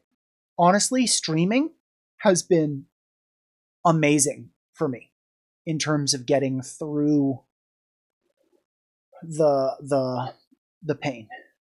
Oh yeah, Ika. Oh, absolutely. That's the big issue I'm constantly facing with my nerve pain. My nerve pain makes muscles tighten up because I hurt, right? So I tighten my muscles and they tense, and then I use the muscle, and it being so tense cause it to rip or pull or tear or slip over a bone. Um, a lot of times they can be so tight that if I move my bicep wrong, it pulls my bone out of the shoulder socket. Um, that's no. Now I'm gonna toot my own horn here. Okay. Okay. I'm so strong. I'm so very strong. I can cause all my fucking joints to pop out of place using my muscles alone. Should have been like, are you that strong, motherfucker? Show me. Dislocate your fucking shoulder using nothing but your right arm. just keep flexing until you've dislocated it, please. Show me you're that strong, and then you can call me weak. So that's not primary. You get called to see patients that need surgeries or patients that choose. Yeah, you're always kind of in and out.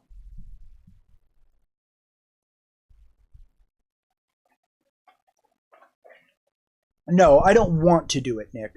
I don't want to do it. It happens to me a lot. And that I was making a joke out of the fact that my muscles are fucking strong enough to at least do that. Like, I'm not a fatty. I've got muscles. Right? Come on now. Look at me. I could probably beat somebody at arm wrestling.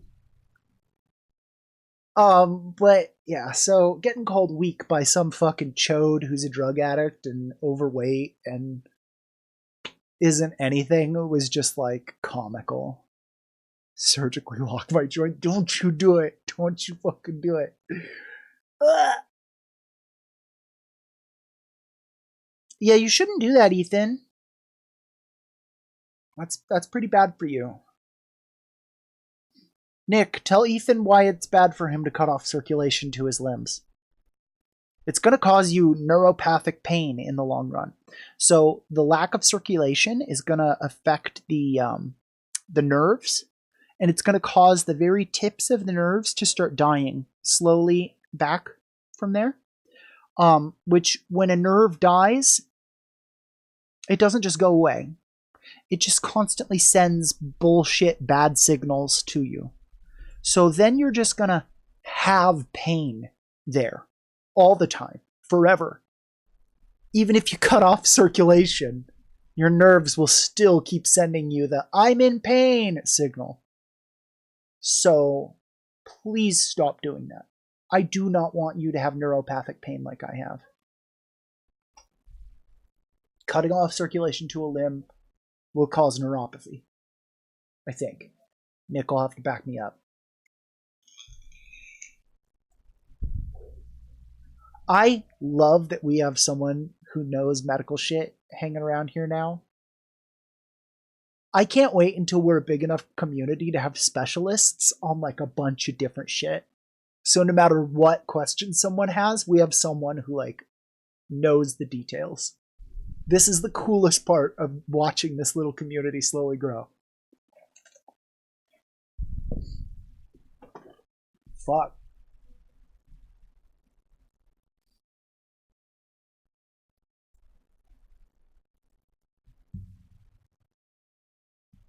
Yikes. I've jumped off huge buildings before. I think I've jumped off a third story once. If I didn't have Ehlers-Danlos, I probably would have broken things. Instead, I just dislocated a bunch of shit. And then after like a week, I'm like, I'm good again. I think it's a good time to show the meme. Because some of you guys don't know about the meme.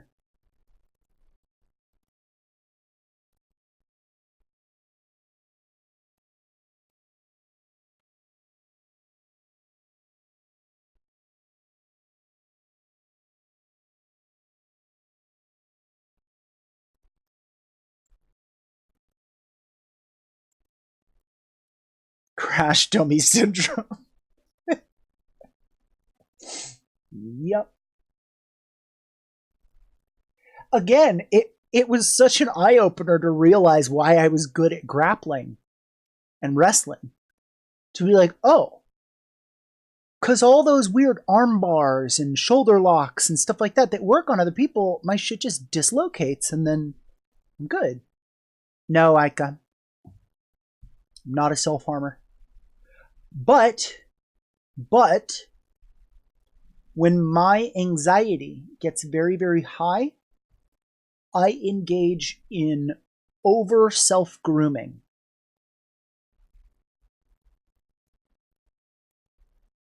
Good, Nick. Yeah, I don't want Ethan to have neuropathy with what I deal with every day. Fuck that, dude. Fuck that, Ethan. You need to be doing everything you can to avoid neuropathy. It is awful. And yeah, that's gonna get you. So when my anxiety gets very, very high, I overly self-groom. So I'll pick at my face. I'll pluck hairs. I pluck my mustache and my beard hairs. I'll sit there and I'm grooming them. That is painful. And there is some form of catharsis I'm getting from that pain. But it is never something I try and indulge in. And as soon as I realize I'm doing it, I will boot up a game that requires both my hands and is going to take all my attention for a while. Or I've had to put little gloves on before to keep myself from messing with my face. I went and I caught this thing that you drag along your skin that sucks on your pores, so that I would stop picking at my face, so that I'd start using this thing, because picking, like, you have so many germs on your face that if you pick at your face, you just make more zits. But if you use a tool and it keeps clean, then you can actually get rid of some of the bacteria on your face. Ethan, I get that. Oh, yeah, Nick. Nick, do you think Ghost Limb is a nervous or psychological problem? A nervous system issue or psychological issue? You've never had zits? Well, you're lucky. I didn't have acne, but I had bad skin as a kid. And it really improved when I became an adult. Like now, I've got pretty nice, healthy skin. I mean, I've got a bunch of little scars. You can see little scar dots and stuff in there. I don't know. But good skincare. Yeah, good. If you have that habit early, then fuck yeah. Sexy bones skin.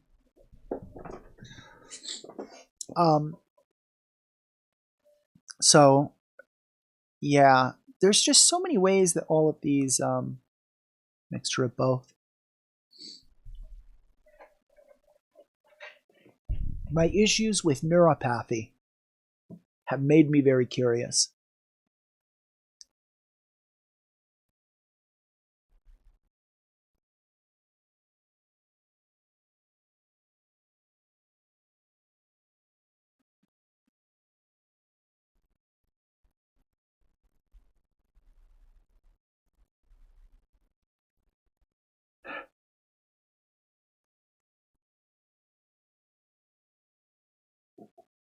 Fuck.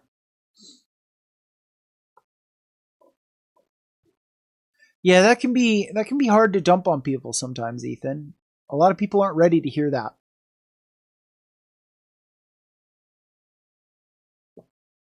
They don't know how to respond. They're like, "Oh, you want to commit suicide, huh? Have a great day." Right? So it's hard. Um, but I definitely get it, Ethan. I mean, I've been. You are despondent, Ika.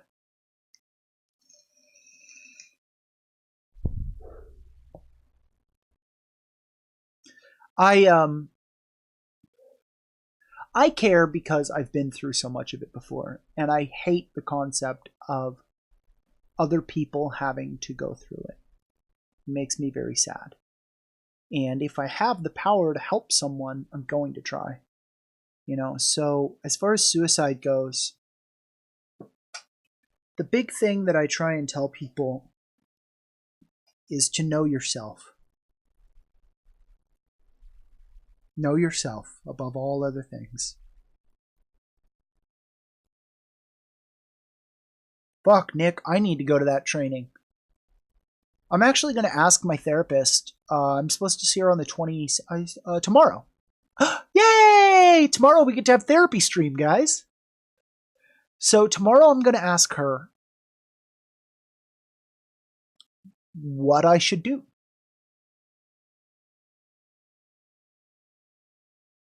What I should do when people come in and are actively wanting to hurt themselves.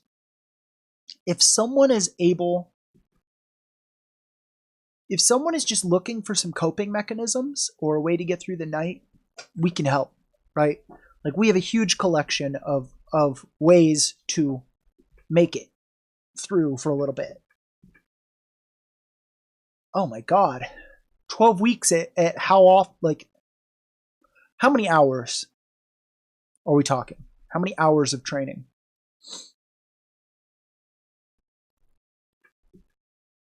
I don't have a girlfriend either, Ika.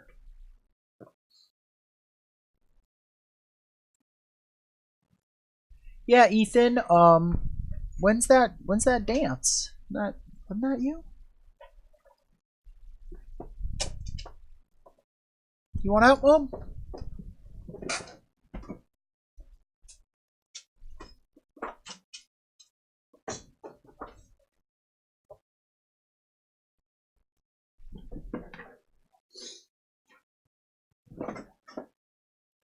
That sounds awful.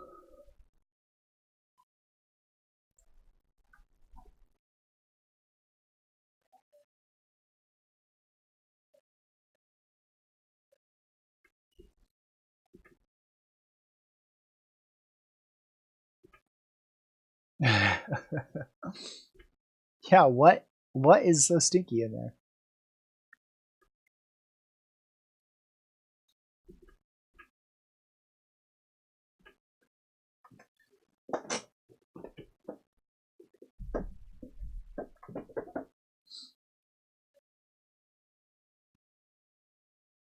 Yeah, Ethan, I've had long periods like that before. Long periods of how do I make it through tonight and get to tomorrow? How am I going to do this? And why am I doing it night after night after night? But here I am. The result of a million nights of just getting through. And I think it's the same place a lot of my humor comes from. It's being so fucking miserable. Yeah, I don't even know. I don't even know what you guys are talking about anymore. You guys are on a whole other subject over there about fucking Glade plugins and shit.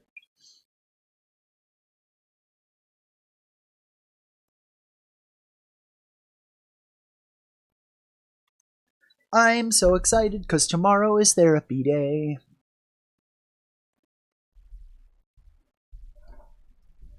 My goal this week, as defined by my therapist, was to meditate on why it is that I have such an interest in the sex industry.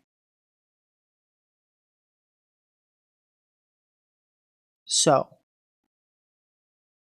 before I even left her office, I responded, well, isn't it obvious?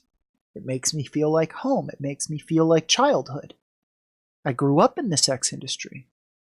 It's my home. To which she responds, but your childhood was not a happy place.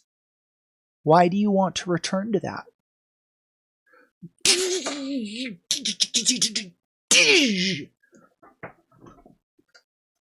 What?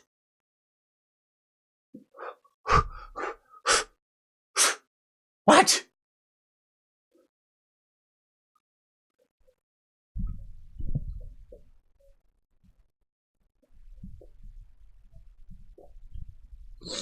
Stockholm Syndrome.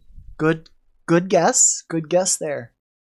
Yeah, I mean, and that's such an interesting question. If your childhood was not pleasant, why do you want to return there?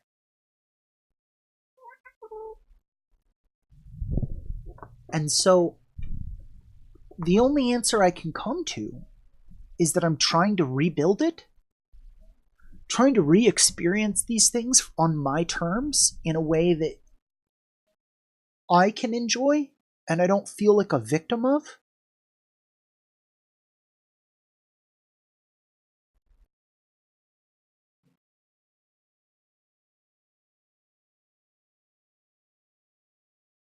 That's as close as I can get so far.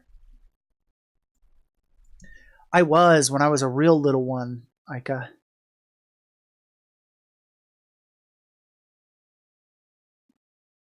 She just brought him in to see you. She just brought him in because she wanted to get close to you again, Nit. What the fuck is that shit? And I know that actually is something that can happen, Ika. For example, a lot of people into DDLG, Daddy Dom Little Girl stuff, or into I'm not going with the old, oh, you have to be molested to be into kinky stuff. But there is a further end of kink that a lot of people who've been molested are into. And a lot of what those things are reliving these experiences in a positive way or in a way that you're in control of. So that is my best guess. Neighbor. Don't even know their name.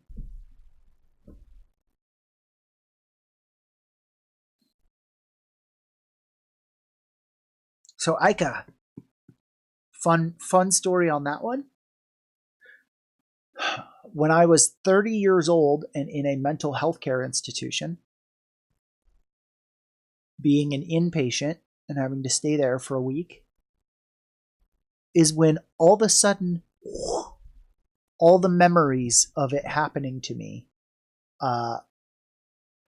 returned. So I had no idea. And then all of a sudden, I remembered.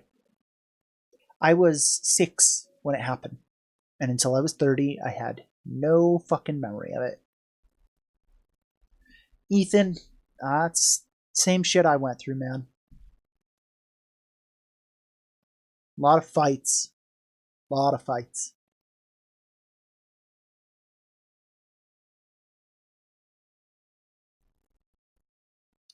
The rules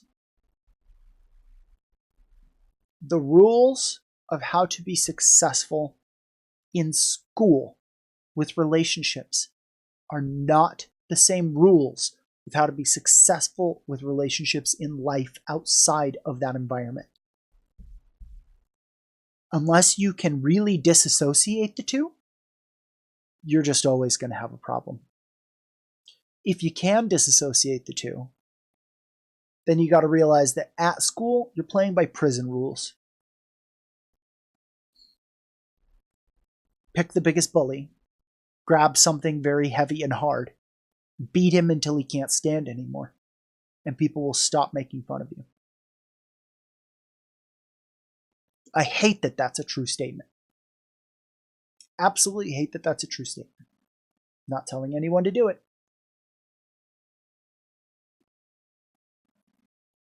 Because if you're strong enough to deal with insults without resulting to that, then you're stronger than me.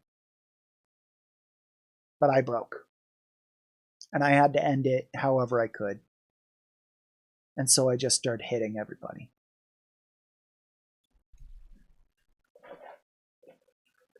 Whoa, that's pretty crazy, Ika.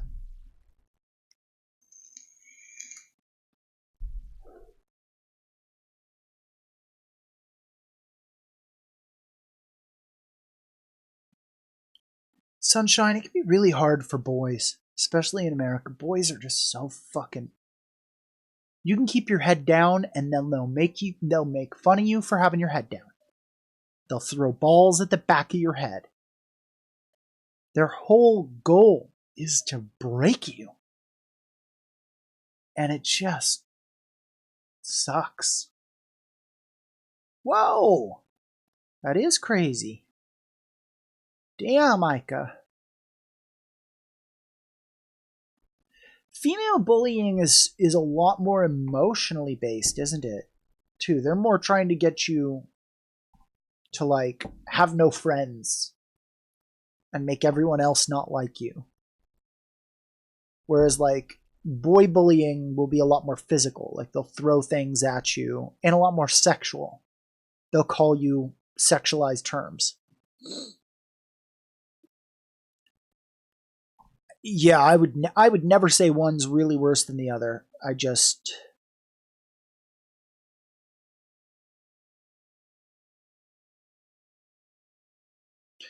Yeah, I don't know how a girl escapes that circle of violence. Cuz as a boy, you're absolutely right. I did have that option at my fingertips of, oh, I just have to hurt somebody. Once I hurt someone, they won't want to deal with me anymore. I can do that. And it ended. I mean, I've told this story before. I went, it was my junior year of high school, and I had just shaved my head into a mohawk again for like the third time.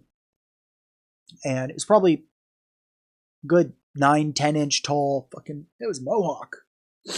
And yeah, they are. Yeah, they are, Ethan. And I'm walking, and this kid says, "What the fuck is that, you fucking faggot?"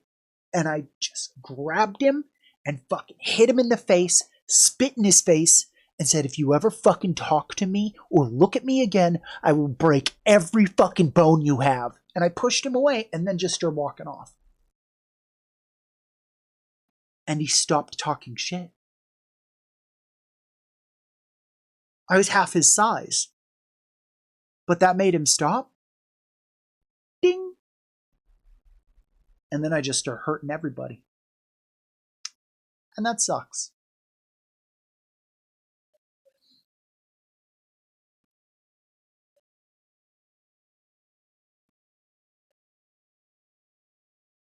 Yeah, you would get more gossip, more bullying. Absolutely.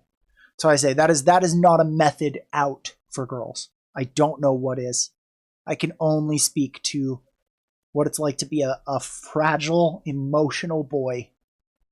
And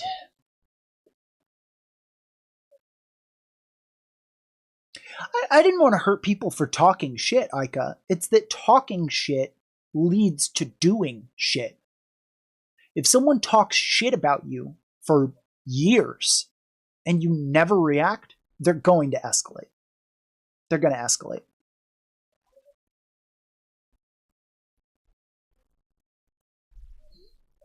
The only way is through. That's absolutely the answer. The only way is surviving. Whatever you have to do to survive school, do it. There is no morals. There is no right and wrong. There is just, I survived high school. Congratulations.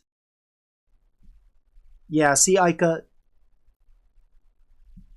I learned that talking shit escalates into doing shit to me. So I had to, so I started with the ones who had thrown things at me, pushed me when I'm walking down the hall, all that kind of shit. That's who I started with. Walking up and just fucking attacking out of the blue for no reason. Walking up and just smashing the fuck out of this kid's head from behind with a book, and then just standing there and laughing at him while he's on the ground crying, and pointing at him and telling everyone, look at this fucking dumbass.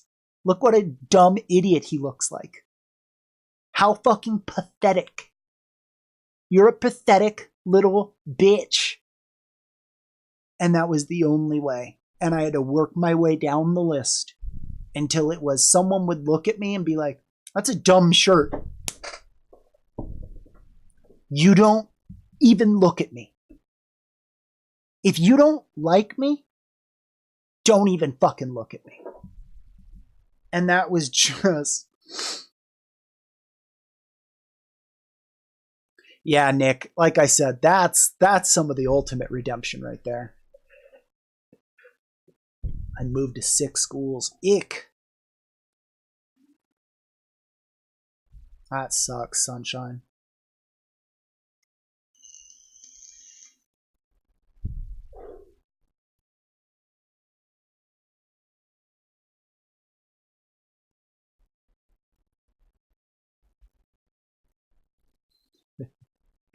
Would you talk shit about me while I was walking around? But like people who, it's not like I didn't put up with and dish out a lot of ribbing between me and my actual friends.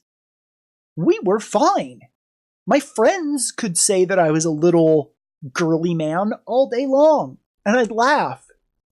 And I'd be like, hey, when your girlfriend needs someone to paint her nails, you know who she's going to call, though.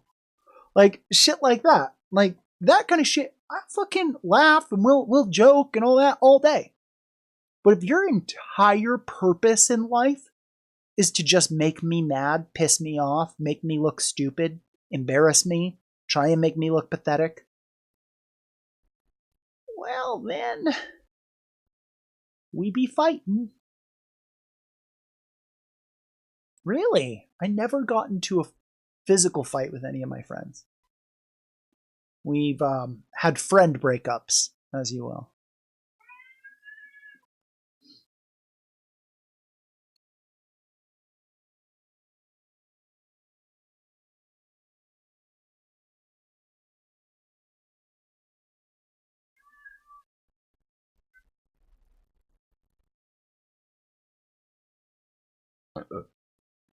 What did I do if someone tried to be friends with me? I'd be their friend.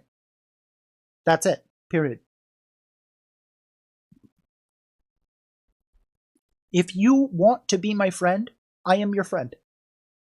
You can even fuck that friendship up multiple times. If you still want to be my friend, probably still going to be your friend. I have some friends that I have to keep at arm's length because they're damaging to me and my psychic well-being, if we want to put it that way, psychological well-being. So back then, yeah, I still mean the same. Back then, if you wanted to be my friend, I was your friend. That's that. These people didn't want to be my friend. They wanted to cement a place in their social hierarchy by using me.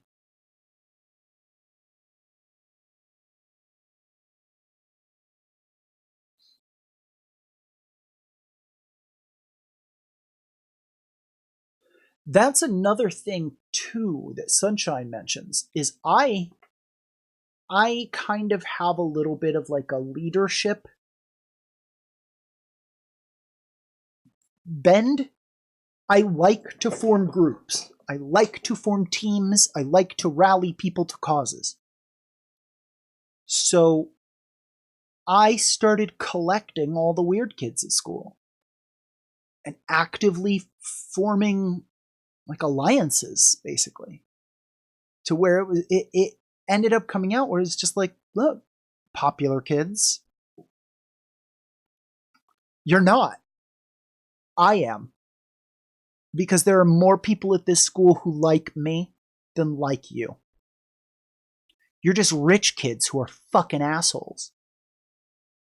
And a few of you are on the football team and the wrestling team, so nobody wants to fight you. But me and my metal bat don't give no fucks! And so that was me. I became like the dark retribution. You know, that I can't right now. And so I made a few friends through that as well, through like beating up their bullies.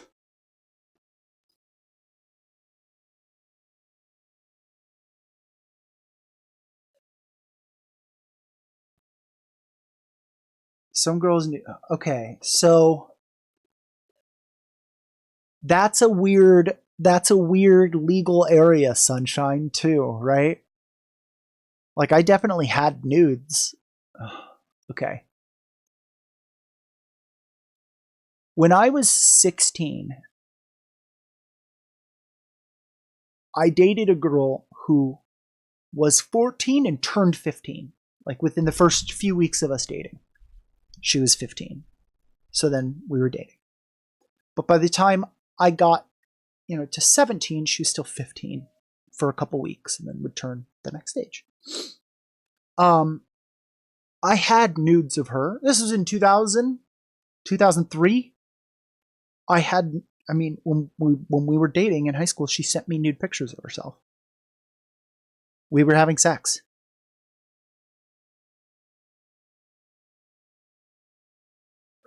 So then I turn 18 and I'm like, oh fuck. I have a bunch of nude pictures of a 16-year-old. Delete, delete, delete, delete, delete, delete, delete, delete, delete, delete, delete, delete, delete. Like, you can't. And what's funny is I think technically, no, I don't know. Because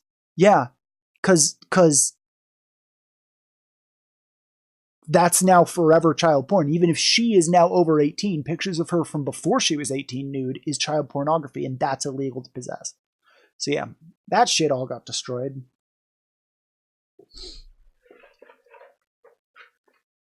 But that's what I'm talking about, Sunshine, is the folder on my computer of nudes when I turned 18.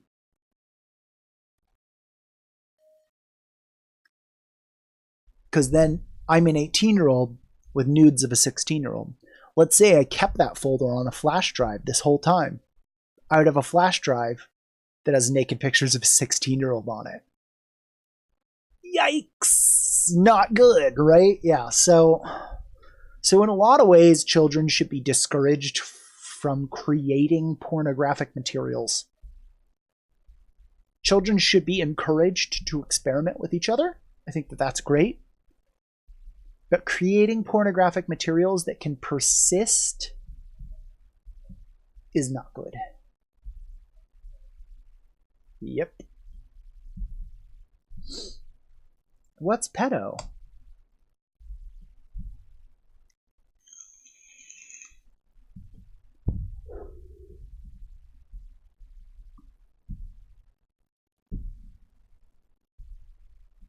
I just can't imagine.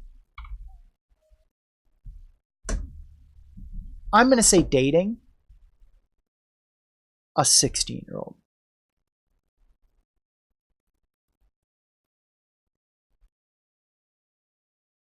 Like, what?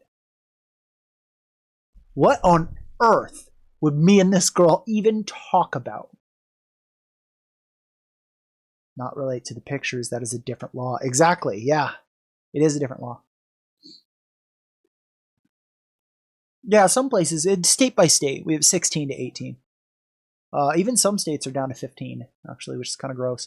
But usually those states have secondary laws where the person isn't allowed to date someone like the other party. If they're 15 to 21, the other party also has to be 15 to 21 or something like that. American girls sure do develop fast. Faster and faster. I'm finally hitting an age where I see girls and I'm like, oh fuck, wait, you're a teenager. Get the fuck out of here.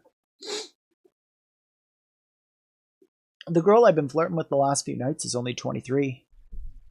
And that's weird to me.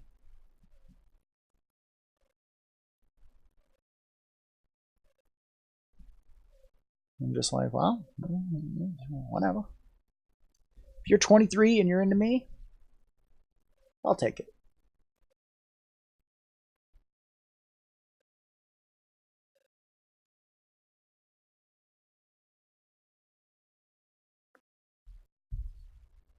Yeah, Nick's 23. Okay? At 23, you could be most of the way through medical school. Like, I feel like I could date someone who's 23 and we'd have something to talk about. An 18-year-old? What the fuck am I going to talk to you about? So, how about those memes, kid? How about them memes?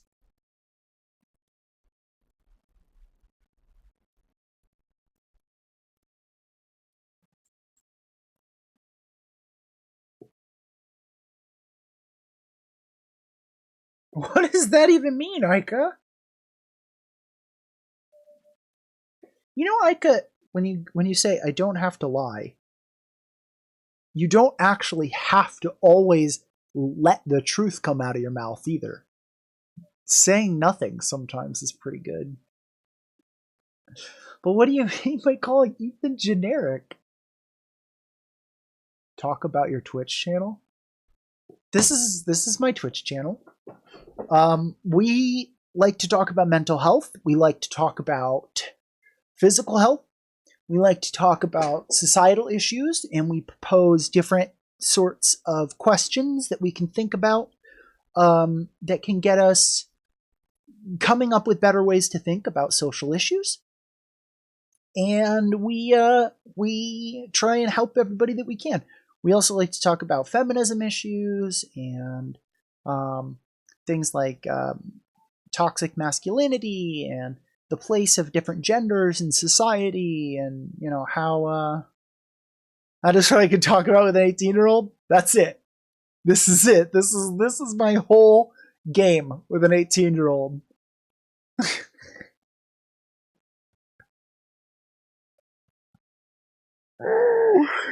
Oh, it's disgusting. I hate how girls drive with their short skirts up to their fucking thigh. Why do you hate that?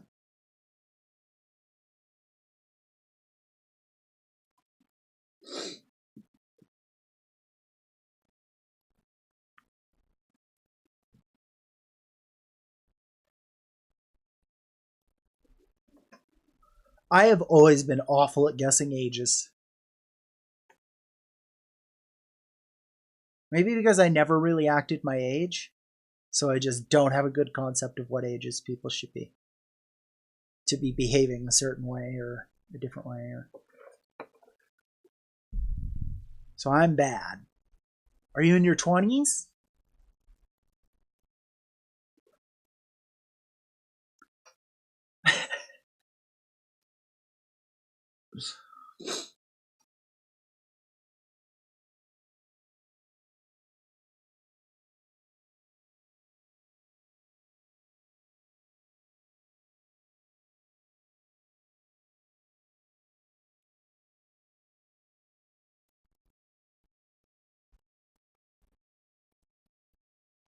Yeah, everyone in here is over 16. Everyone in here is over 18.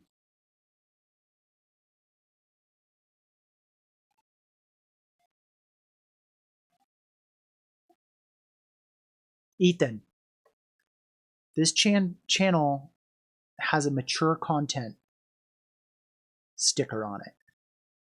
By entering, you agree that you are old enough in your region to be subject to adult materials. You're not allowed here if you say that. Ethan. Ethan. Yeah, I can't even delete that sentence. You know I'm supposed to kick you.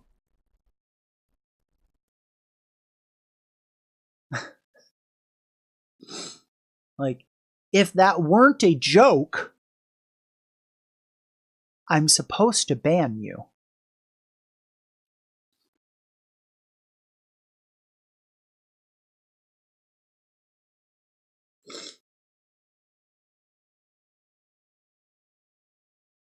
That's why, because otherwise I wouldn't be able to talk about a lot of things I talk about here.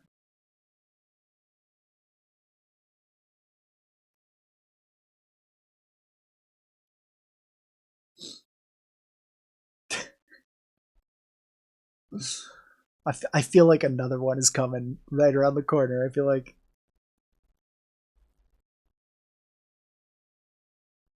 no, not accept you, Ethan. What are you talking about? I think you just agree that you're of age in your region, right? Which could be 16 to 18.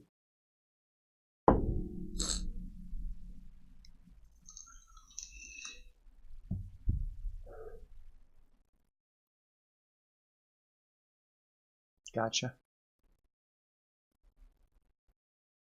It's just so weird to me though, you know, because like the human mind isn't really done developing until you're about 25.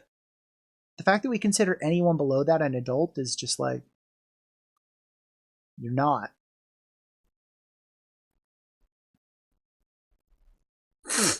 Yeah, I know. Because I didn't know there was a mature content filter I could turn on. And it's been turned on now, which means that you agree on yourself that you're of age to come in this room. I don't have to go checking IDs.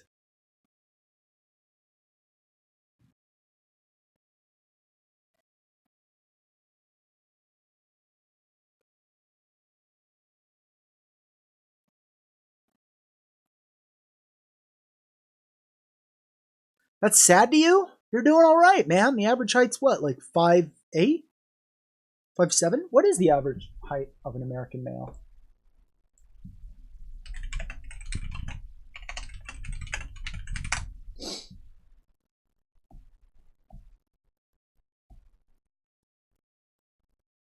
$5'10". I didn't realize.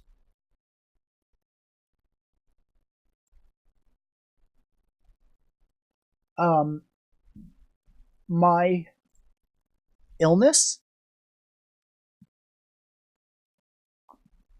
has made me like 5'11", 5'10", almost 5'11", where I was usually 5'11", almost 6 feet. Because now I'm like, all hunched over all the time.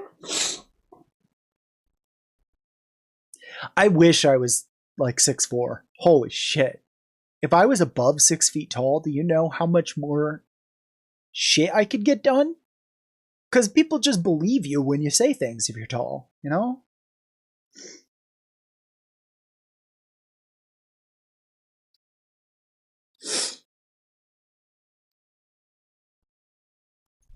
Ethan, I know I'm not trying to hunch, dude. Yeah, Ika, sounds like it. Well, wait, no, you said you're 5'8". So I'm a little bit taller than you. I'm 32. I'm an old man. So I used to be pretty much exactly 6 feet with my shoes on. I was 6 feet, right? Um, I called myself as close to 6 feet 5'11" as you can get. Um, so like even my ID says I'm 6 feet tall because that's how I came up on the board, right? 6 foot. Uh, damn, Nick, hot fucking damn, boy.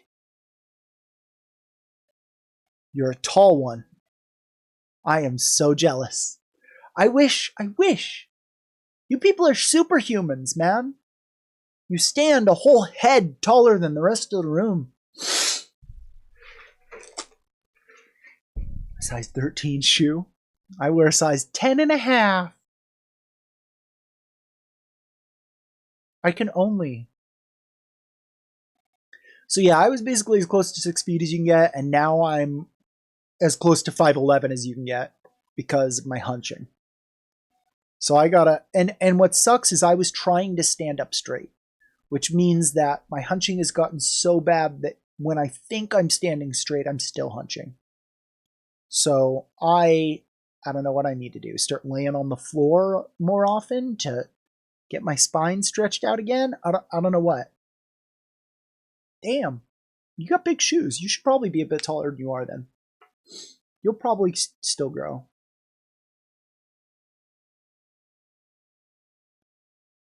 I'm just happy I'm not short, right? Like I may not be a tall person, but I'm not a shorty.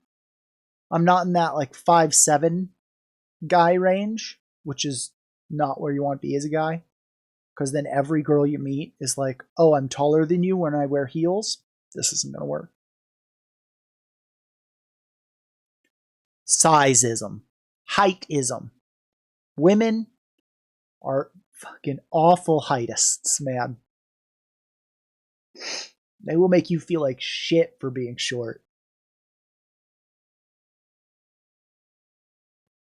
Oh, wow.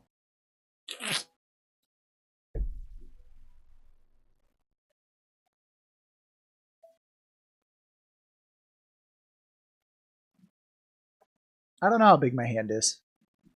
But you know what? I think my dick is exactly as big as my hand. Does that make sense? Because I know I've measured it using that before. Just throwing that out there. Just because it was on my mind. Yeah, Ica. So I was 6 foot tall, 135 pounds. Actually, the worst I got to when I was doing a bunch of cocaine, I was 6 foot, 115. Yeah, 6 foot tall, 115 pounds, and then quit cocaine. But I only ever got back up to like 130, 135. So I was always a skeleton man, a big, lanky. That's the noises skeleton men make. Skeleton man. Oh, I never got to pull up the.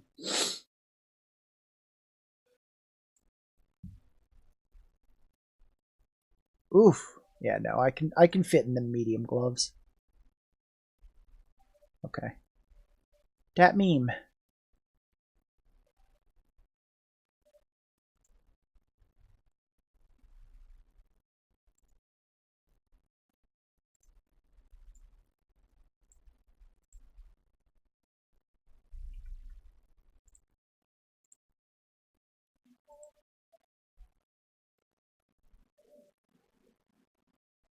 Bye, Ethan.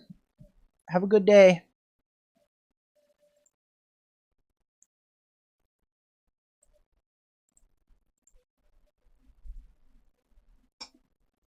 Okay, I never got to pull up the meme. So, this is the meme.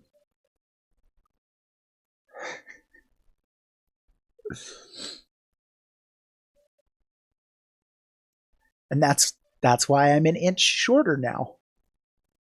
Cuz my bones are all freaking dumb.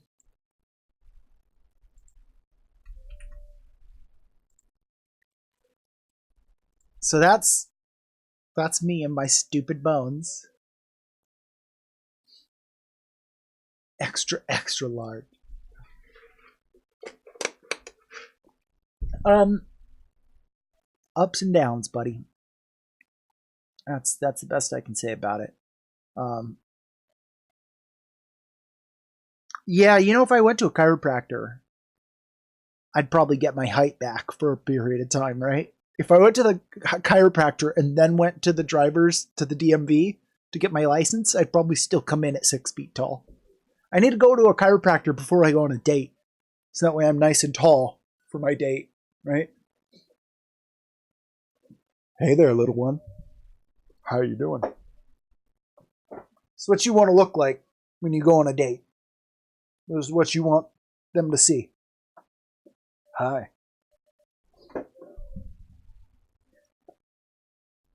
Oof.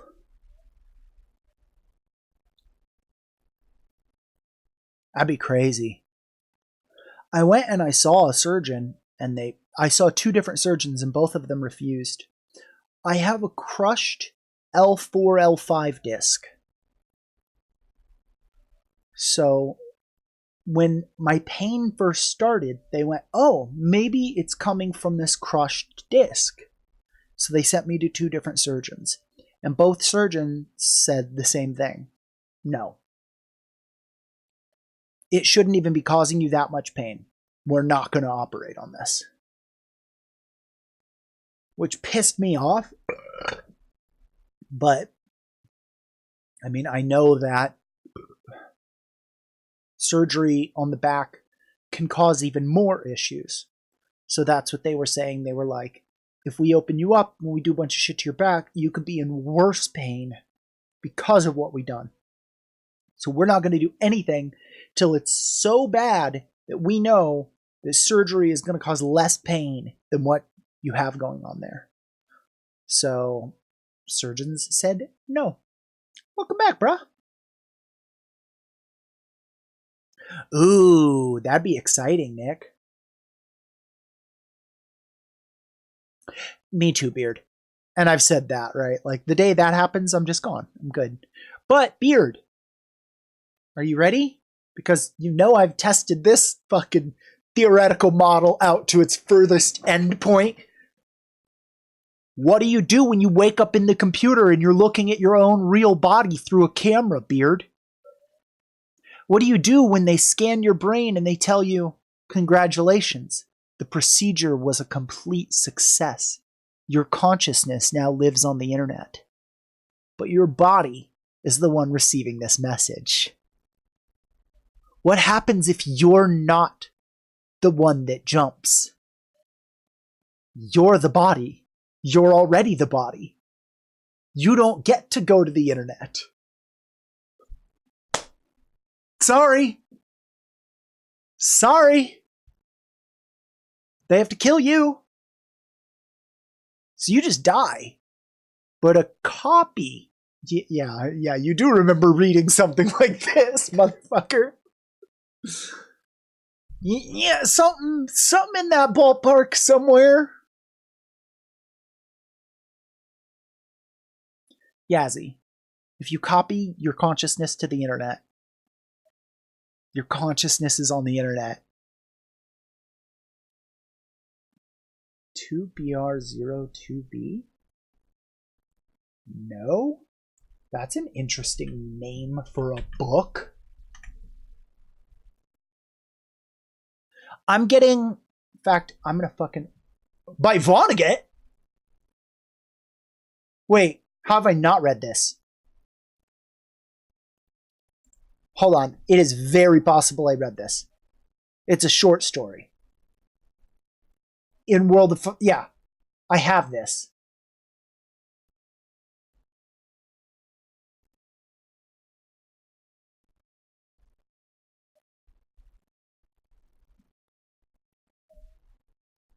Sign.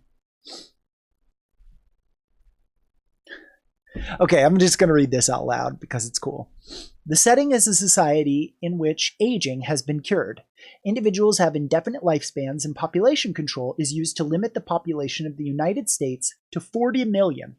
This is maintained through a combination of infanticide and government-assisted suicide. In short, in order for someone to be born, someone must first volunteer to die. As a result, births are few and far between, and deaths occur primarily by accident. The scene is a waiting room at the Chicago Laying-In Hospital where Edward K. Wellhag Jr. is faced with the situation that his wife is about to give birth to triplets, but that he has found only one person, his maternal grandfather, who will volunteer to die. A painter on a stepladder is redecorating the room when a mural depicting famous doctors and nurses, in particular Dr. Benjamin Hitz, the hospital's chief obstetrician. Leora Duncan from the Service Division of the Federal Bureau of Termination arrives to pose for the mural. The mural is a picture of a garden. It's well taken care of. It is a metaphor for the United States at the time. Later, Dr. Hitz enters the scene, conversing with everyone but the painter of the mural. It becomes apparent to all that Wellhag is in a state of disrepair, wanting not to send his grandmother and two of his grandchildren to death. Dr. Hitz questions Wellhag's belief in the system and tries to make Wellhag feel better by explaining how the surviving child will live in a happy, roomy, clean, rich planet. Suddenly, Wellhag draws a revolver and kills Dr. Hitz, Leora Duncan, and himself, making room for all three children. The painter, who is about to be 200 years old, is left to recollect on the scene and thinks about life, war, plague, and starvation. Descending the stepladder, he initially takes the revolver intending to kill himself with it, but he can't do it. Instead, he calls the Bureau of Termination to make an appointment. The last line is from the receptionist at the Bureau. "Thank you, sir," said the hostess. "Your city thanks you, your country thanks you, your planet thanks you, but the deepest thanks of all is from the future generations."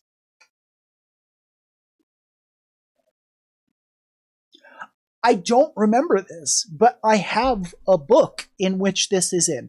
I have a collection of short stories, all from worlds of science fiction, worlds of science fiction. And I know it's got like 50 fucking Vonnegut stories in there. So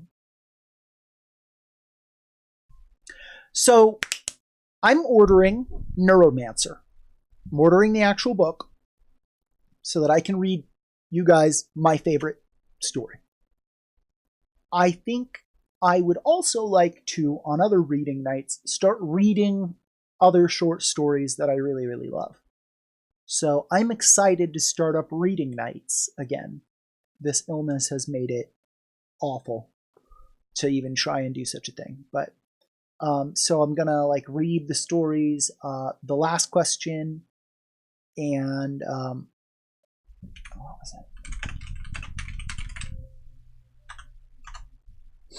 The Last Question, The Final Answer?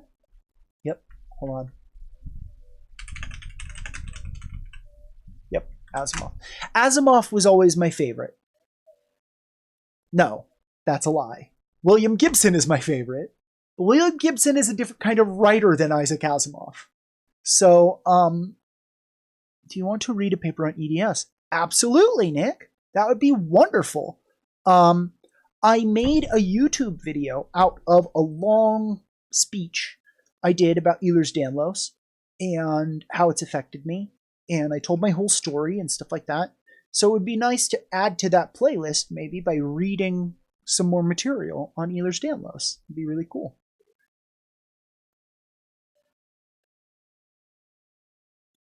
What happens if you pull your eyeball out? Aika, if your eyeball comes out, but it's still attached and it's dangling, you see what's on the floor. That's pretty neat, huh? Our eyes don't need to stay in these holes. If they could pop out and look around, they would see stuff, you know, and then they'd be able to go back in. But our bodies just can't do that. We're not like snails, you know. It won't. No, don't do it. Don't do it. But like, if someone came along and popped both your eyeballs out with spoons or whatever, you could still see things. You could just grab your eyeballs and be like, look over there, look over here, look down here, look up there. Extremely dangerous. I can't even imagine how dangerous that would be. One of the more dangerous things you could possibly do to yourself. Yeah, like, no. The odds that you would just fucking pop your own eye or something is just infinitely higher. But there are people, I've seen them on TV, like there's this dude whose eyeball pops out if he sneezes. So he sneezes and his eye just comes out every time he does. And then he just got to take his eye and like pop it back in there.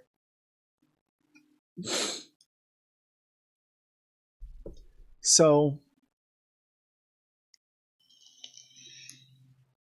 yeah.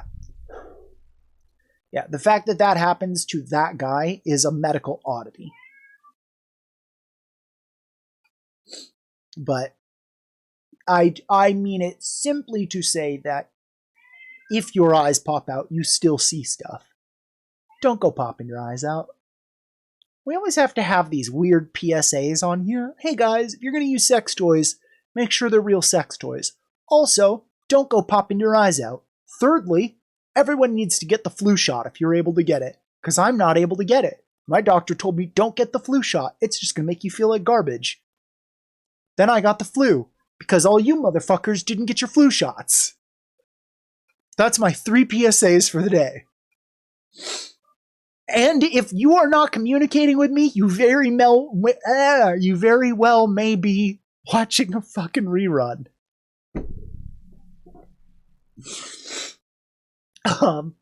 So, back to story time with Mr. Bones concept. We're going to pick a night. Is Sunshine here? Sunshine, are you still here? You were here once?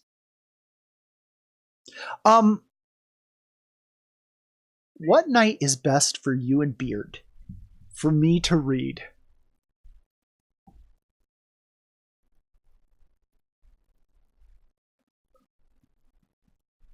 Hi, Crypt. Oh no.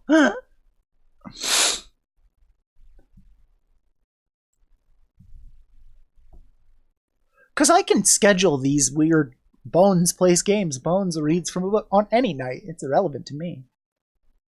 Is this a song? Because if it's a song, we learned some important things about media.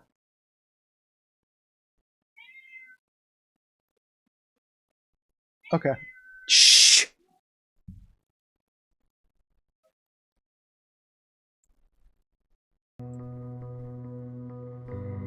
It's hard not to look at the ground as you walk. To set your sights low and keep the world spinning. And try to stay grounded wherever you are. But every so often you remember to look up and imagine the possibilities, dreaming of what's out there. Before long, you find yourself grounded once again. Grounded in the sense of being homebound, stuck on the planet Earth. Astrophy.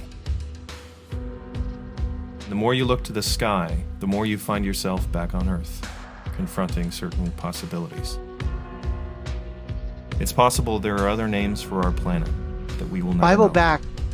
Bible Black is... That there are constellations that feature our sun from an angle we'll never get to see. Do I watch hentai, Corrupt? Yeah. That there are many other civilizations hidden beyond the veil of time, too far away for their light to Very reach seldom us. do I watch it for sexual reasons, though. It's We usually dream for of comedy. other worlds and name them after our old discarded gods. And they seem almost as distant, too far to be seen with the naked eye, only ever in artists' renditions, or a scattering of pixels on a monitor, with the colors tweaked to add a bit of flair. Even our own neighborhood is impossibly vast. We're so used to showing the planets nested together, because if we drew them to scale, they'd be so far apart they wouldn't fit on the same page. And even our own moon, that seems to hang so close to Earth, but still so far away that all the other planets could fit in the space between them. It's possible our spacesuits won't need treaded boots ever again. That one day soon we'll tire of wandering and move back home for good. And we'll get used to watching our feet as we walk, occasionally stopping to hurl a single probe into the abyss, like a message in a bottle. Maybe it shouldn't matter if anyone ever finds it, if nobody's there to know we once lived here on Earth. Maybe it should be like skipping a stone across the surface of a lake. Ah, this doesn't account for Doesn't the matter fact where that it ends up. fucking Just the matters U.S. that Navy we're here confirmed to- aliens are real. Just trying to have fun and pass the time, and see how far it goes.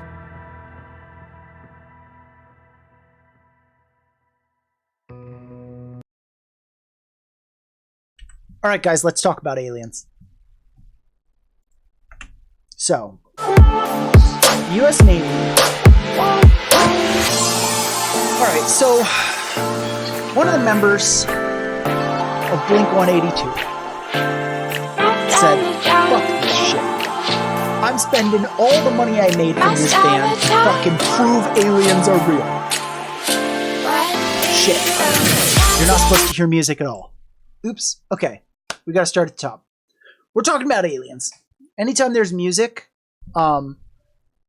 it's gonna silence the replays. Also, I've learned. So you guys don't get to listen to music anymore. So one of the members of Blink 182 says, "Fuck this band. I'm spending all of my money and time proving aliens are real."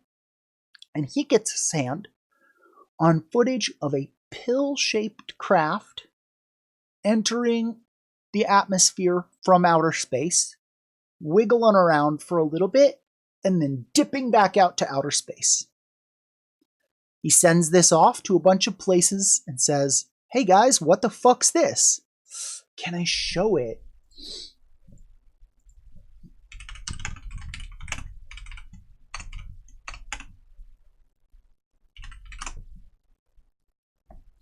I'm going to try. So,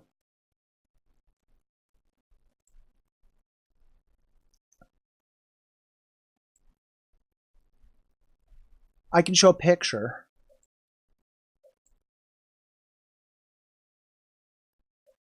Okay.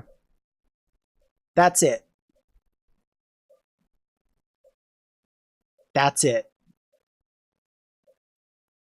It wiggles around. It wiggles left and right. And then it just goes. Let's see. UFO over North Carolina. January 25th. Kitty, I don't know how to make you happy.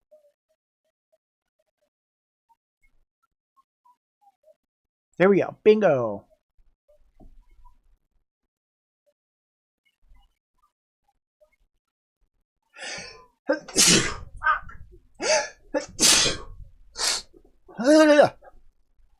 Come on. Okay, this 5-minute video is magnified and slowed down.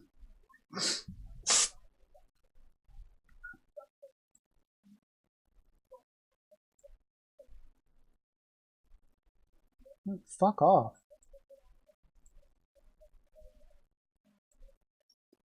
Oh my god. Yeah, that's the easiest way to make sure that, like, no UFO ever comes near you, is to want to get abducted. Seems like that's the quickest way to not get abducted. Because all the people that get abducted are, like, people with no concept of aliens. That are just like, "I done worked on this farm my whole friggin' life. I'd never seen nothing like that."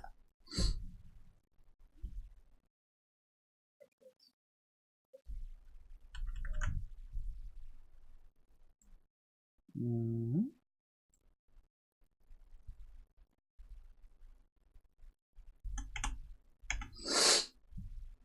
Okay, so it starts slowly coming in. Comes into the atmosphere, right? Woo! It's in and out. It's hard to see. Hey! What is that? What is 231 for? What?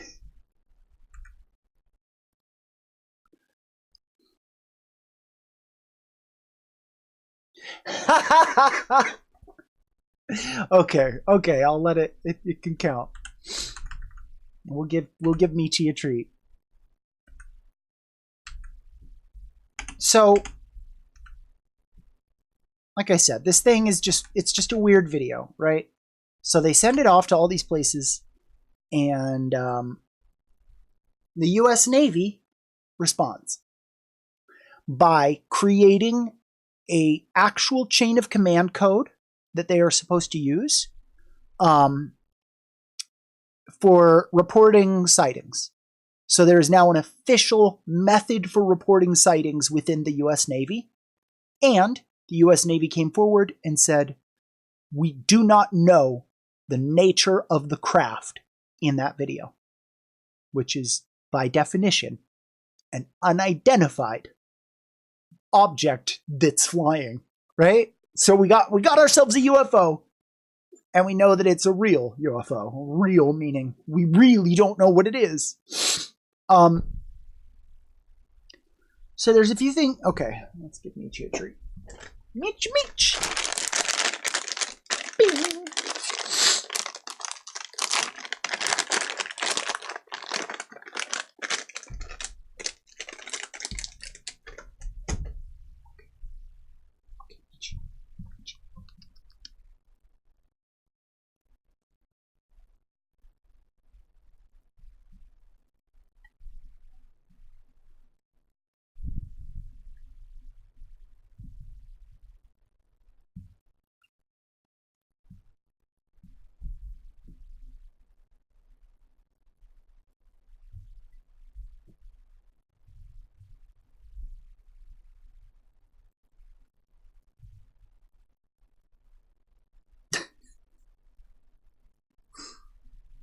You got him.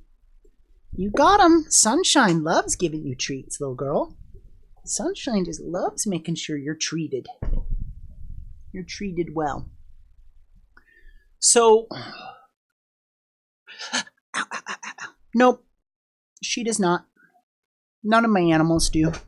I have a few animals, a few dogs at the dog rescue that are on CBD, though, but I would never just puff weed in an animal's face. It's not my thing. THC doesn't do much for animals. Ooh, Kit.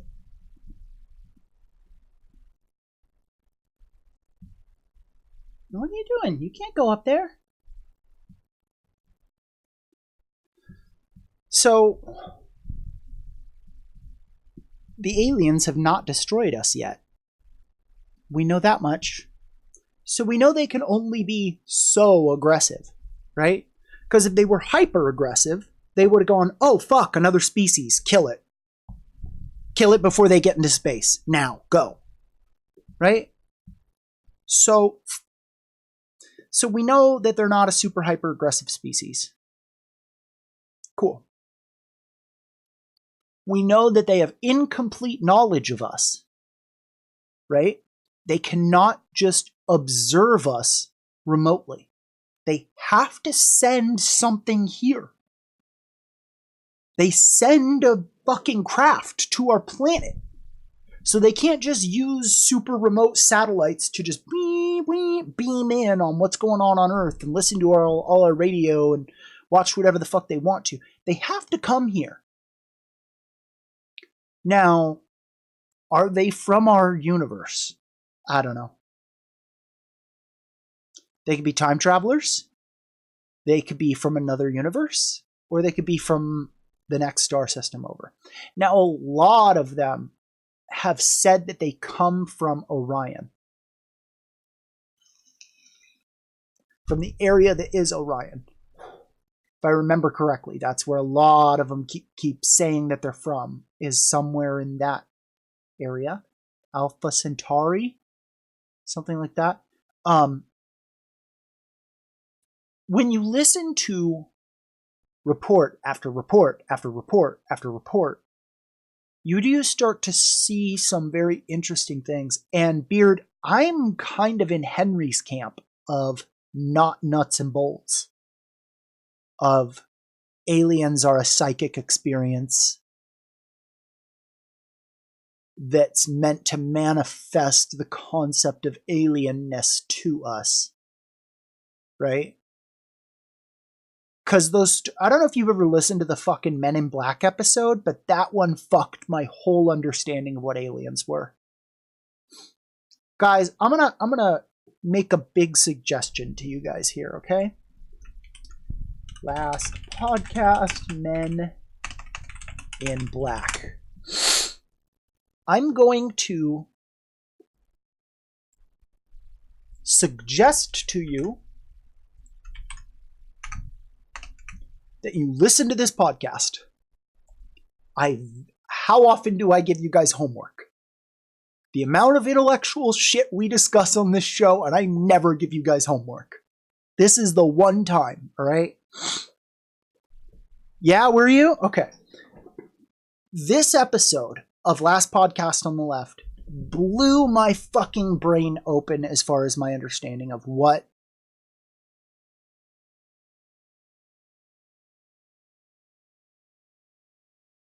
these creatures are. And I'm going to say creatures all the way back to elf sprites and fairies, to the Yeti and Bigfoot, Chupacabra, Loch Ness, aliens, Men in Black. That all of these things are part of something. And I did not include aliens and Men in Black in that group. It was just cryptozoology, right? Start hearing clicks on the phone. Oh, fuck. When was it they said they heard the clicks? It was their 9/11 episode. They said they heard clicks on the phone when they were doing their 9/11 episode. So I feel like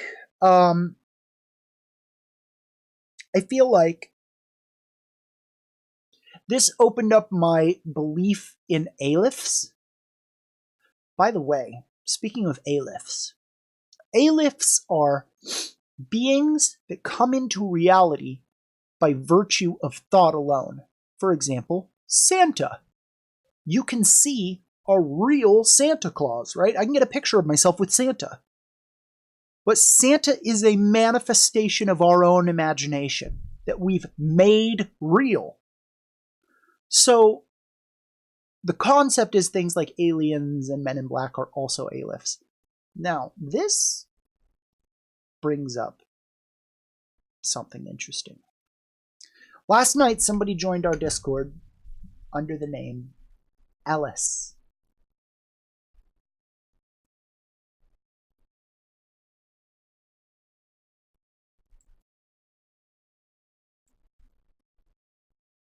Ellis is the patron spirit deity of this sigil that I have here in the corner of my screen.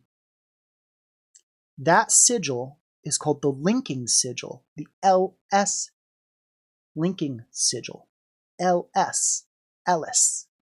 And the entity that governs the power of the linking sigil is known as Ellis. So when someone named Ellis just drops into my fucking chat and doesn't say anything, my ass starts paying attention. Right? Anytime you see signs or synchronicity, you gotta jump. You gotta be ready. So, that was trippy. But yeah, I really opened my mind to Alifs, and that reality is not such a nuts and bolts experience. Reality is so consensually decided, like a Dungeons and Dragons game, right? Like we all agree on what we're imagining. And it is just interesting. It made me stop being so very, very anti everything.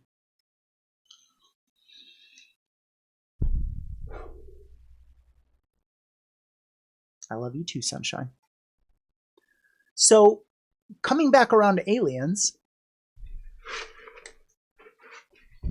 if reality isn't real, what if getting off of Earth, I'm the king of content, I'm getting there. One day at a time.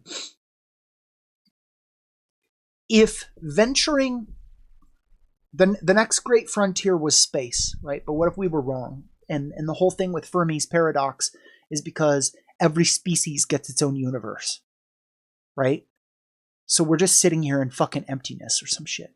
And the trick isn't escaping your planet. The trick is escaping the reality trap that's around your ego so that you can transport your thought to these other dimensions and things like that. Like, what if that's the next step? How does a species that has reached that point transmit that idea to a lower species? Hey, it's not about tech. It's all about wisdom. Tech's going to help you get to the next stage of wisdom. But wisdom is the trick in reaching the next place. It's not about getting to other planets. The only way that they could transmit that information are signs and symbols. Concepts. The concept of aliens and men in black is more important to us as a society and us as a species than actual aliens and men in black. That the concept could exist, and especially that it might be a psychedelic experience, would allow you to break your shackle of what I think is real if you experience that.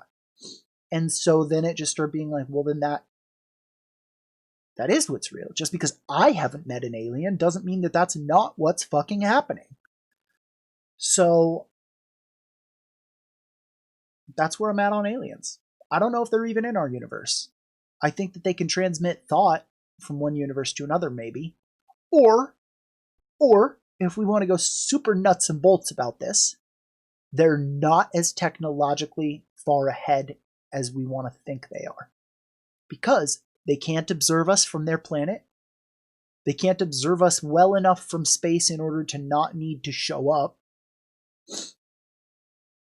They can't just shoot us with a beam that makes us all hyper intelligent and get to the next stage of society. They still come here to take stuff, sperm, eggs, people's bones. Like, they want to autopsy us, which means that their understanding of us is not complete. So they're not quite as far ahead as we make them out to be. They're pretty fucking far ahead, but maybe just in engineering. Maybe not in anything else.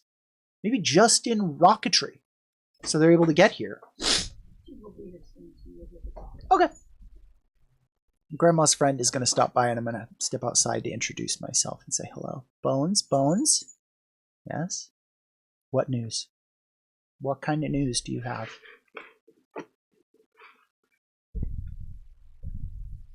Oh my god. What is this? What? I wish I had something you could trade them in for. I do. I just don't have anything yet.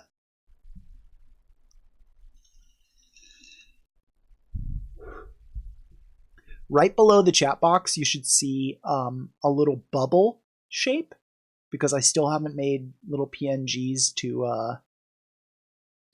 So, Beard, we figured out that it's possible to get like 1,000 points per stream.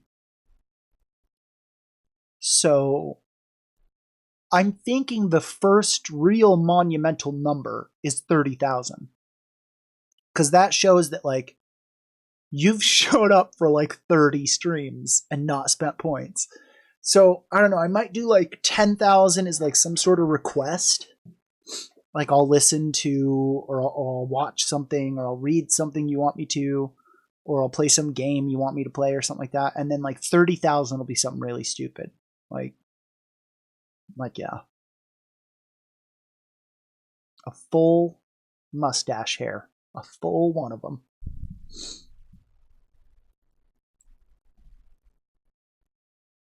Yeah, look at that shit. 10,000 points. You're cruising.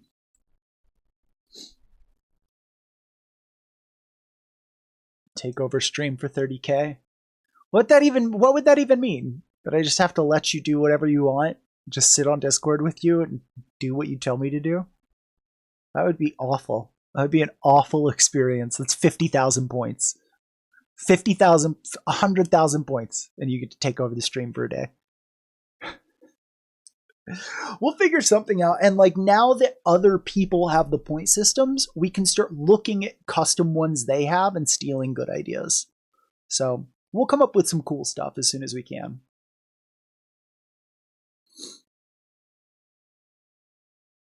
it would be cool if I could give bonus points somehow. Like, I'd be like, okay, guys, trivia time. You know, trivia questions. Get 100 bones bucks for answering the trivia questions. But yeah, Zalti. The only I also thought like, oh, I could give a T-shirt, but that means that I have to spend money on T-shirts, and I don't have money. I have time, not money. Shit, that reminds me. Somebody ordered something, and I have to stop it from going through because I don't have the money to fill the order right now, and so it'll just overdraft me.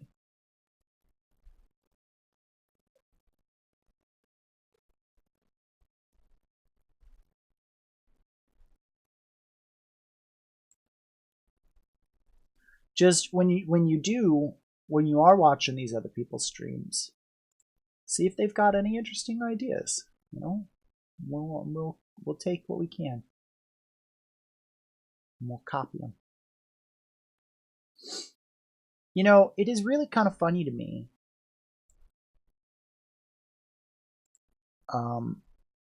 Custom Bones art design. What would we even design? I'm not a good art. Bones Photoshop time. Oh God. Come on, cold. I'm done with you, or flu, or whatever you are.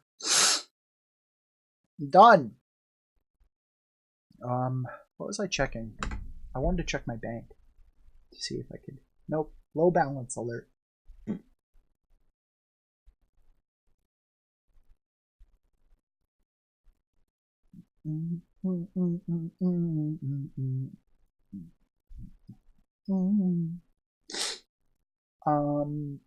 Hit this. So I'm gonna go to PayPal. Go to that PayPal. Transfer those monies. Alternatively, yes. Send Bones Pizza. Again, I wish points could be used as currency anywhere. Find me a millionaire willing to back your Bones bucks with real dollars, and we've got us a battle plan. I mean, I'm sure I could figure it out, right? Where like, okay, each Bones point literally is worth some amount of money, right? If you take the total I make in a 30-day period and divide it amongst all bone bucks distributed in that period, that's how much each bones bucks was worth. Right? So it's just a constantly deflating currency. We just need speculators. We just need speculators and investors, guys.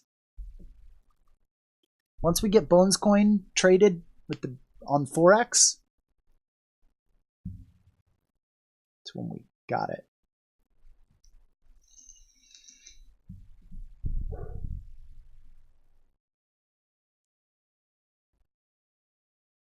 I'm trying to think of how I could actually do it, right? Like each time I stream, we somehow reduce the entire stream's video and audio to a hash, and that hash is worth a single bone coin. So each bone coin is backed by one stream that I've done.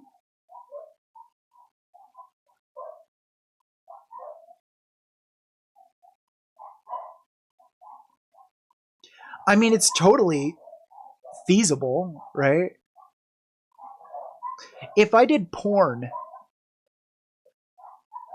see, the thing about porn rather than this is it's distributed to individuals, so then you would have it, which means you could trade that file as you chose fit.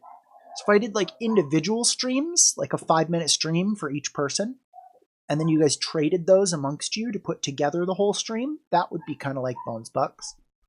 Back it with gold. I'd need gold. Like I said, I need an investor or a speculator to come through to get this matched to a real currency.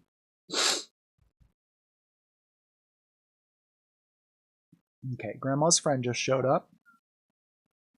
Back it with beanies.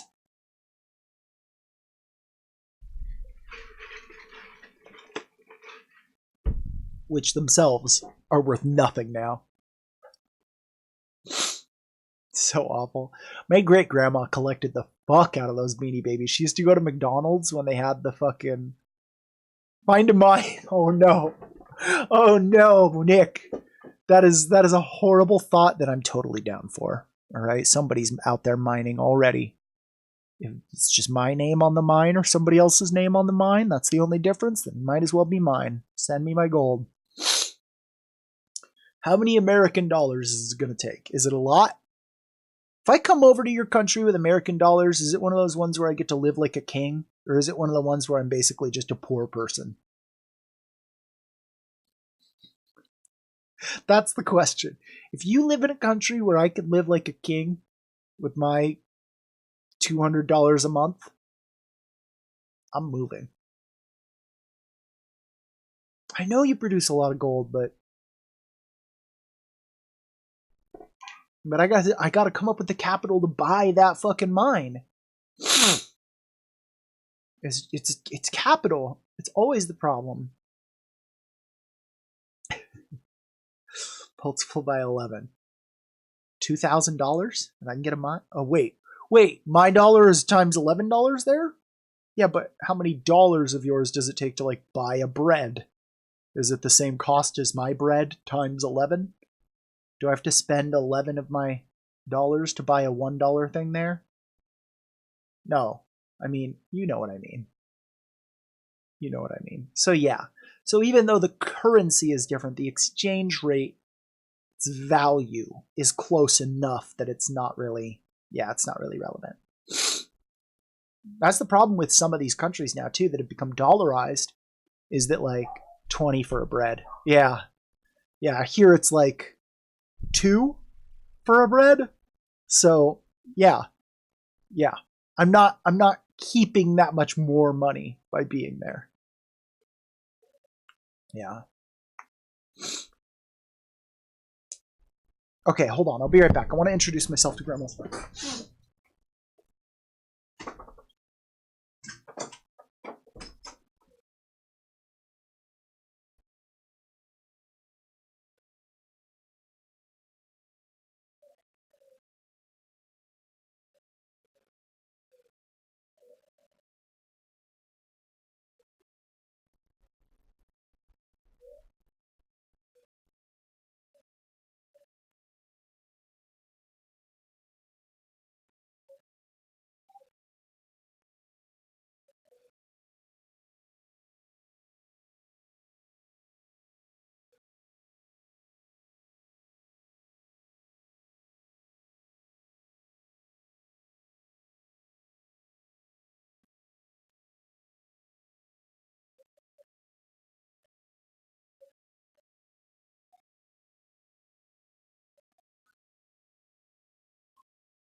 Oh, gee whiz. Guys! What happened in Mexico? Okay, I just learned something. And we've got a new chat. We've got a new topic. All right. Mexico cartel Mormon. Okay. Big screen. FBI joins investigation into killing of 9 members of a Mormon family in Mexico. FBI remains committed to working. Yada. November 4th, 70 miles south of Arizona in the rural Mexican state of Sonora. Okay. Around 9:40 a.m. that day, gunmen fired at one vehicle, which was then set on fire, killing a mother of her 4 children. More than an hour later, 2 other cars some 10 miles away were attacked by a gunman. Some of the victims were on their way to a wedding, driving along remote roads they'd often traveled.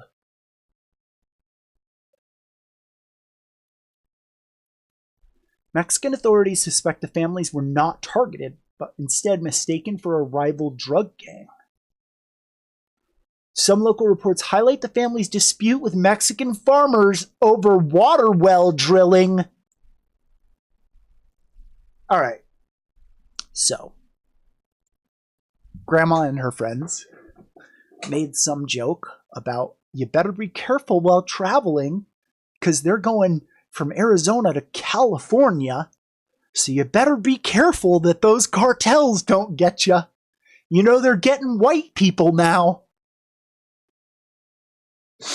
That's the conversation we just had outside. To which I responded, wait, all 3 vehicles were the same family? And they weren't next to each other? They were caught at different places? Members of the same white family? All killed by a cartel? By one cartel? You know, usually cartels don't go, hey, let's go kill some white people.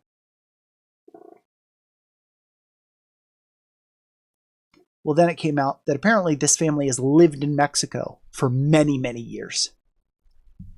So, I wonder what cartel business they got into down there. What race do you think I am? Dude, I don't care what race you are. What ethnicity are you or what race are you? Presently, the attack, appears targeted. Reason perception is it took place in 2 phases, each separated by time and geography. Yeah. Furthermore, the women, drivers, and children in the vehicles do not fit the profile of cartel operatives. Bingo. This does not fit a cartel's MO. To kill a bunch of women and children. 200 cartridges from assault weapons.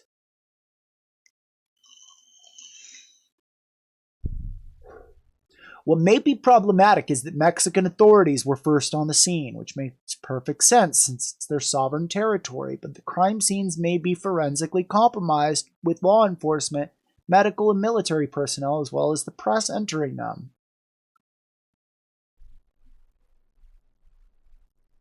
Eight children survived.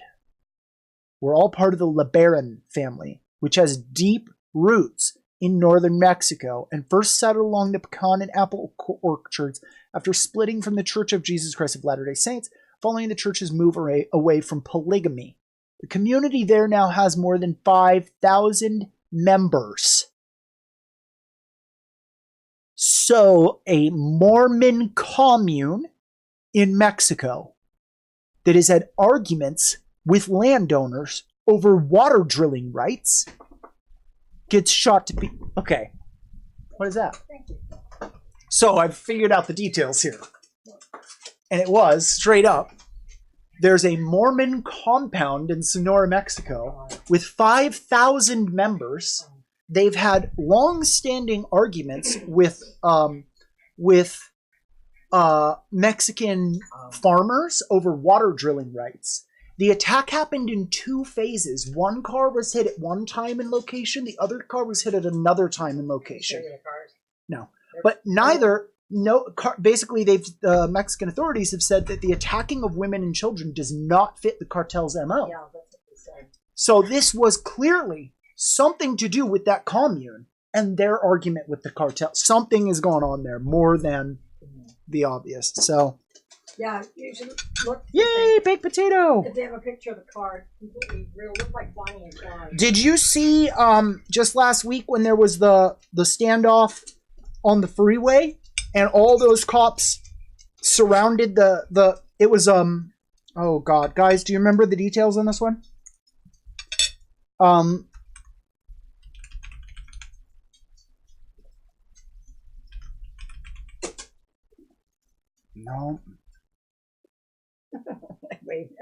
So God, where was this, guys? No one is here listening to me to help me remember right now. Yeah, just using civilian cars as cover. Where was this?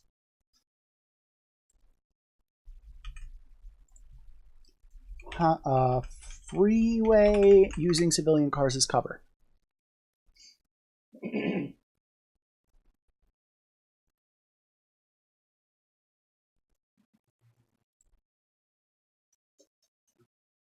Was it Miami? Miramar shootout?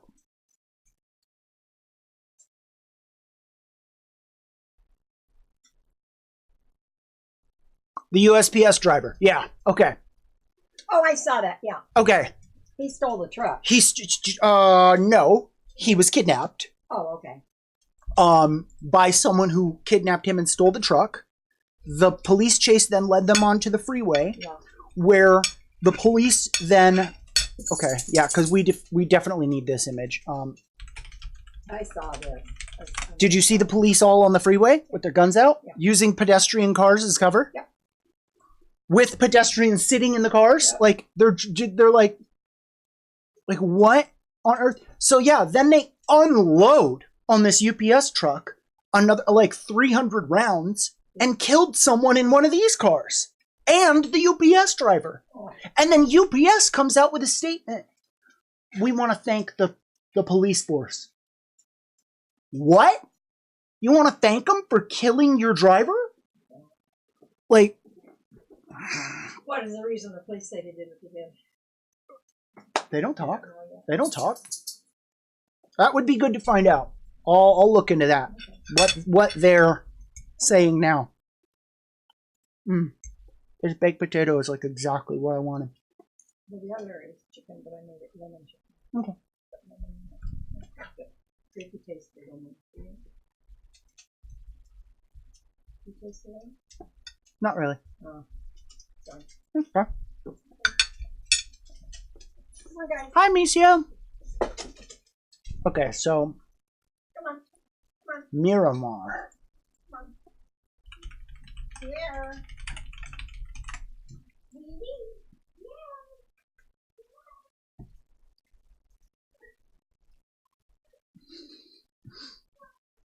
So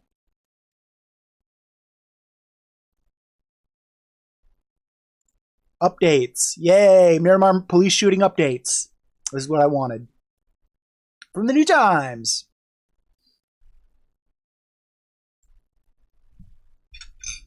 So,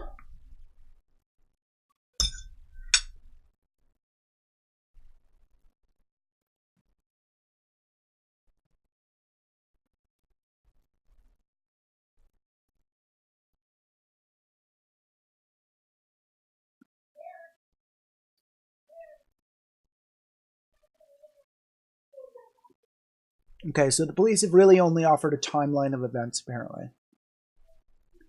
I would be very curious as to how the police chief describes the timeline of events at the end.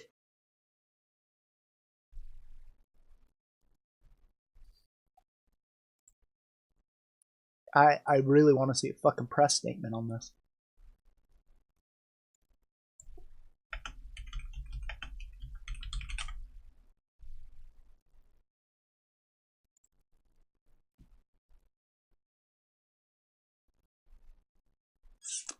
I'm not seeing any of the usual, a bunch of cops on a podium talking about what happened. So that sucks.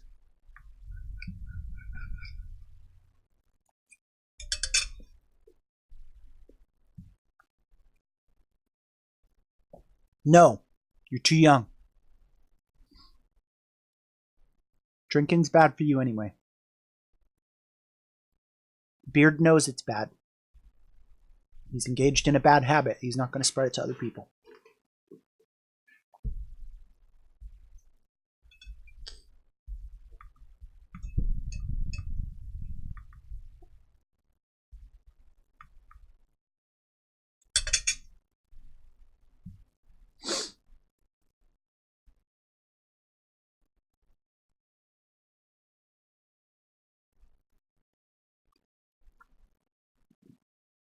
Bad.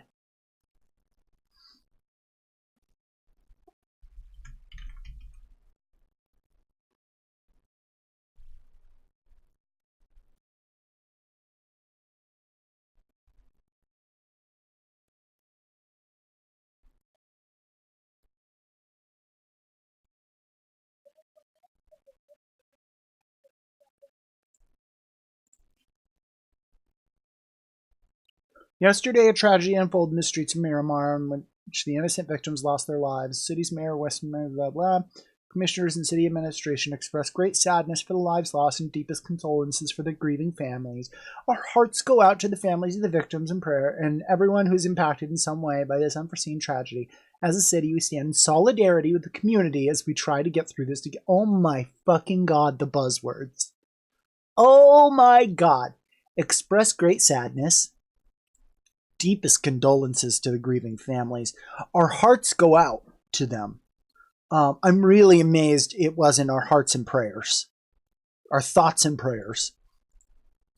But now we stand in solidarity. Because if we fractioned off and viewed ourselves from different sides, we might notice that half of ourselves is fucking corrupt bullshit. So please, everyone stand in solidarity.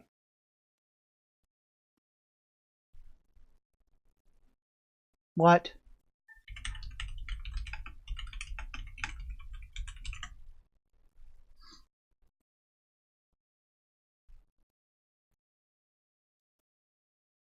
Metro cop uses shotgun as chair?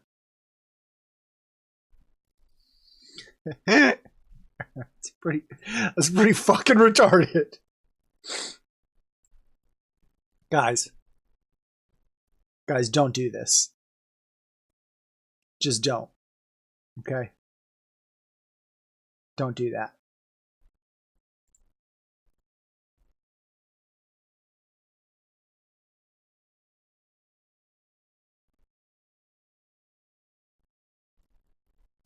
This one was pretty cool.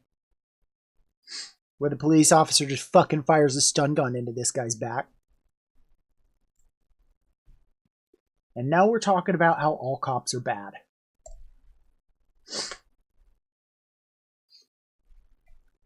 Let me see that damn video.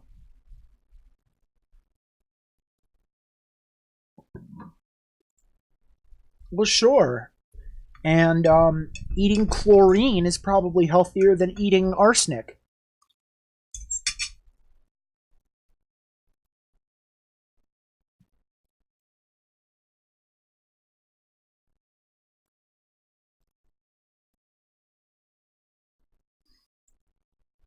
It doesn't mean it's good, Misio. You know what I mean? Like,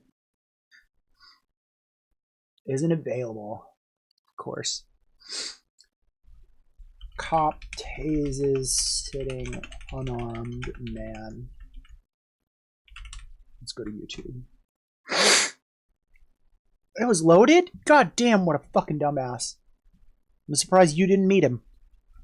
With a shotgun shell wedged deep in his asshole.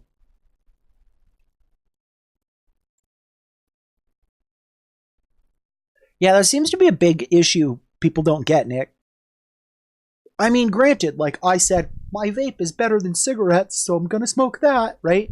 Like, I say that, but I don't say my vape is good for me. I know it's not.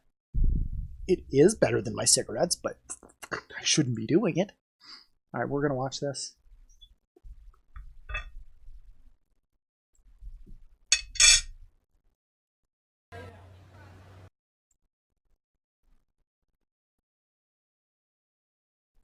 Just tell him to put his legs straight out. Legs straight out or you're going to get tasered. Straight out. Straight out. Yeah, you brought him in. You brought those legs in, buddy.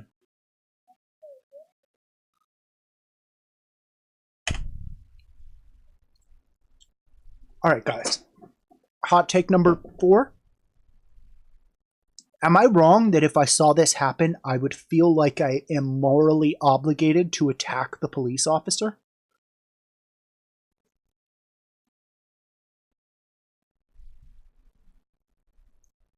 Do we need to see it again? Straight out. Nope, you pulled him in.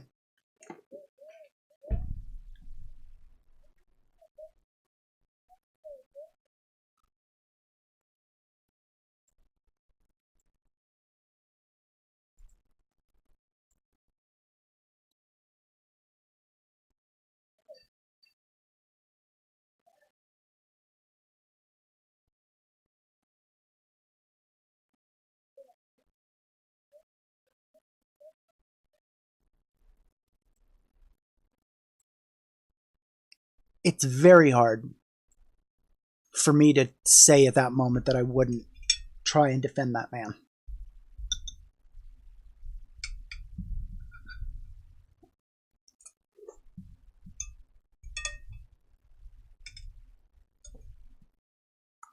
I feel like a good lawyer could get me off. That every piece of media we have in America tells us to protect the innocent. Even if that is from our own police. We've never been told as Americans that we should just let this shit happen. Yet we do. All the time. And I do not understand that. What happened to fucking world police, right? What happened to running around the world protecting everybody? We don't want to do it for our own people?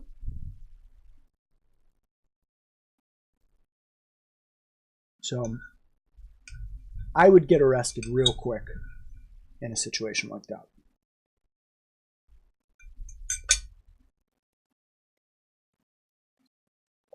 Misio, you can't say things like that to other people, though. You know? It's like you're both asking for them to care about you and to not care about you at the same time. Yeah.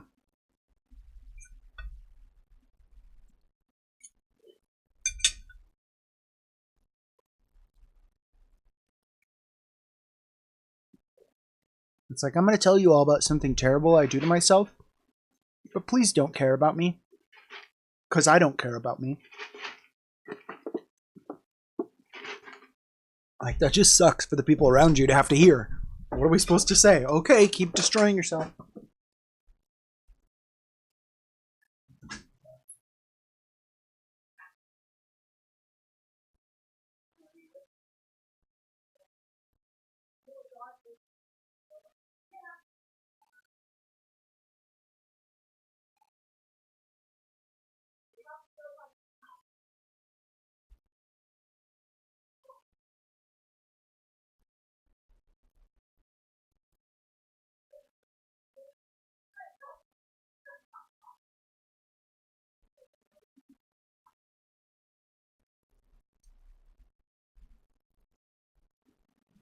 This is who we're babysitting.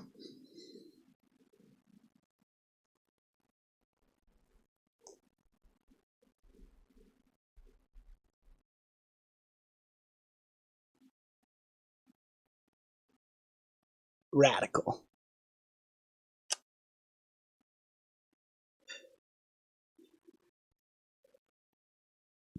He got no front teeth, so his tongue just hangs out.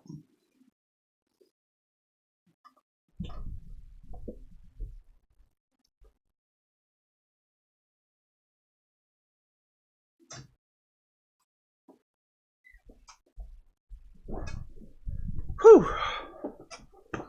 All right.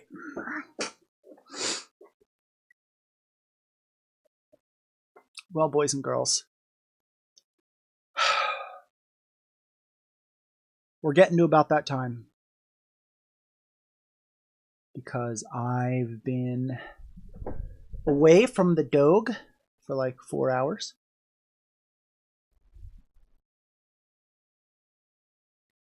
So it's almost time for me to head back over to Dogtown for the night. We had some fun talks today, didn't we? We had lots of fun talks. I'm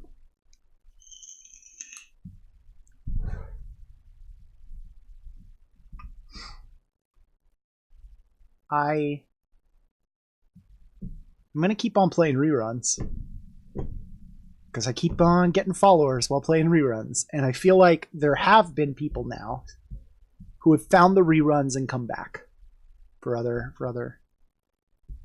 shows. Other news, if you remember the little monster that I've been building, I did post a picture of him in Discord because he can finally stand. He has the correct feet now, and he just got his first layer of real base color paint and his first wash. So now I'm going to start doing the basics of his details and stuff like that. I'm really excited for that process. So that's going to be tonight. Obviously, I'm not going to be streaming it, but I might take pictures and put them on the Discord if I get bored. Painting miniatures is a big thing I do when I'm away from home and have energy, because I just have all my paints in a little tackle box and I just take it with me. So,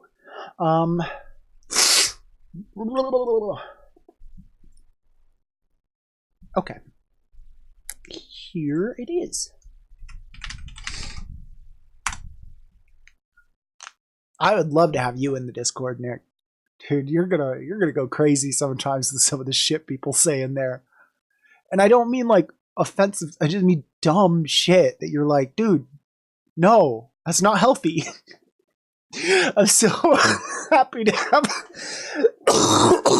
someone else around to try and keep these kids from fucking hurting themselves. Another goddamn responsible adult in here. But I love you guys, and I think you're all pretty cool. Where do we want to go today if we raid? Oh, Yazzy's online. We can raid Yazzie. We can raid Mr. Yazzie.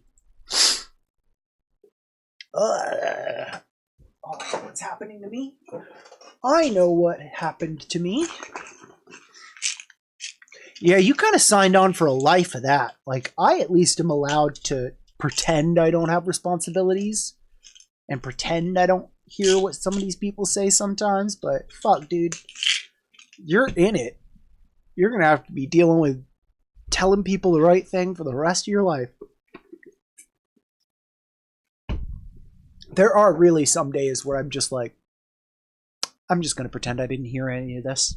I just leave. So, I don't know how you're going to put up with a lifetime of that, Nick. That's just too much. You created this obligation. Like a child. You didn't have to have it. You didn't have to do this to yourself. You could have been a streamer. You didn't have to go to all this. Did your family push you to go to med school, or was it like totally something you wanted to do?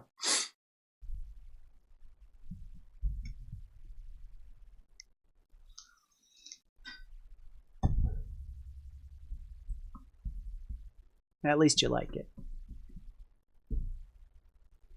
My whole life has been like trying to get into certain things that I know I'm going to like and failing, but still inevitably ending up finding jobs I really enjoy. Like the dog rescue thing was not my goal, but I loved that job. And now streaming has been fucking amazing. I love streaming. So, like, this is way better than anything I've done.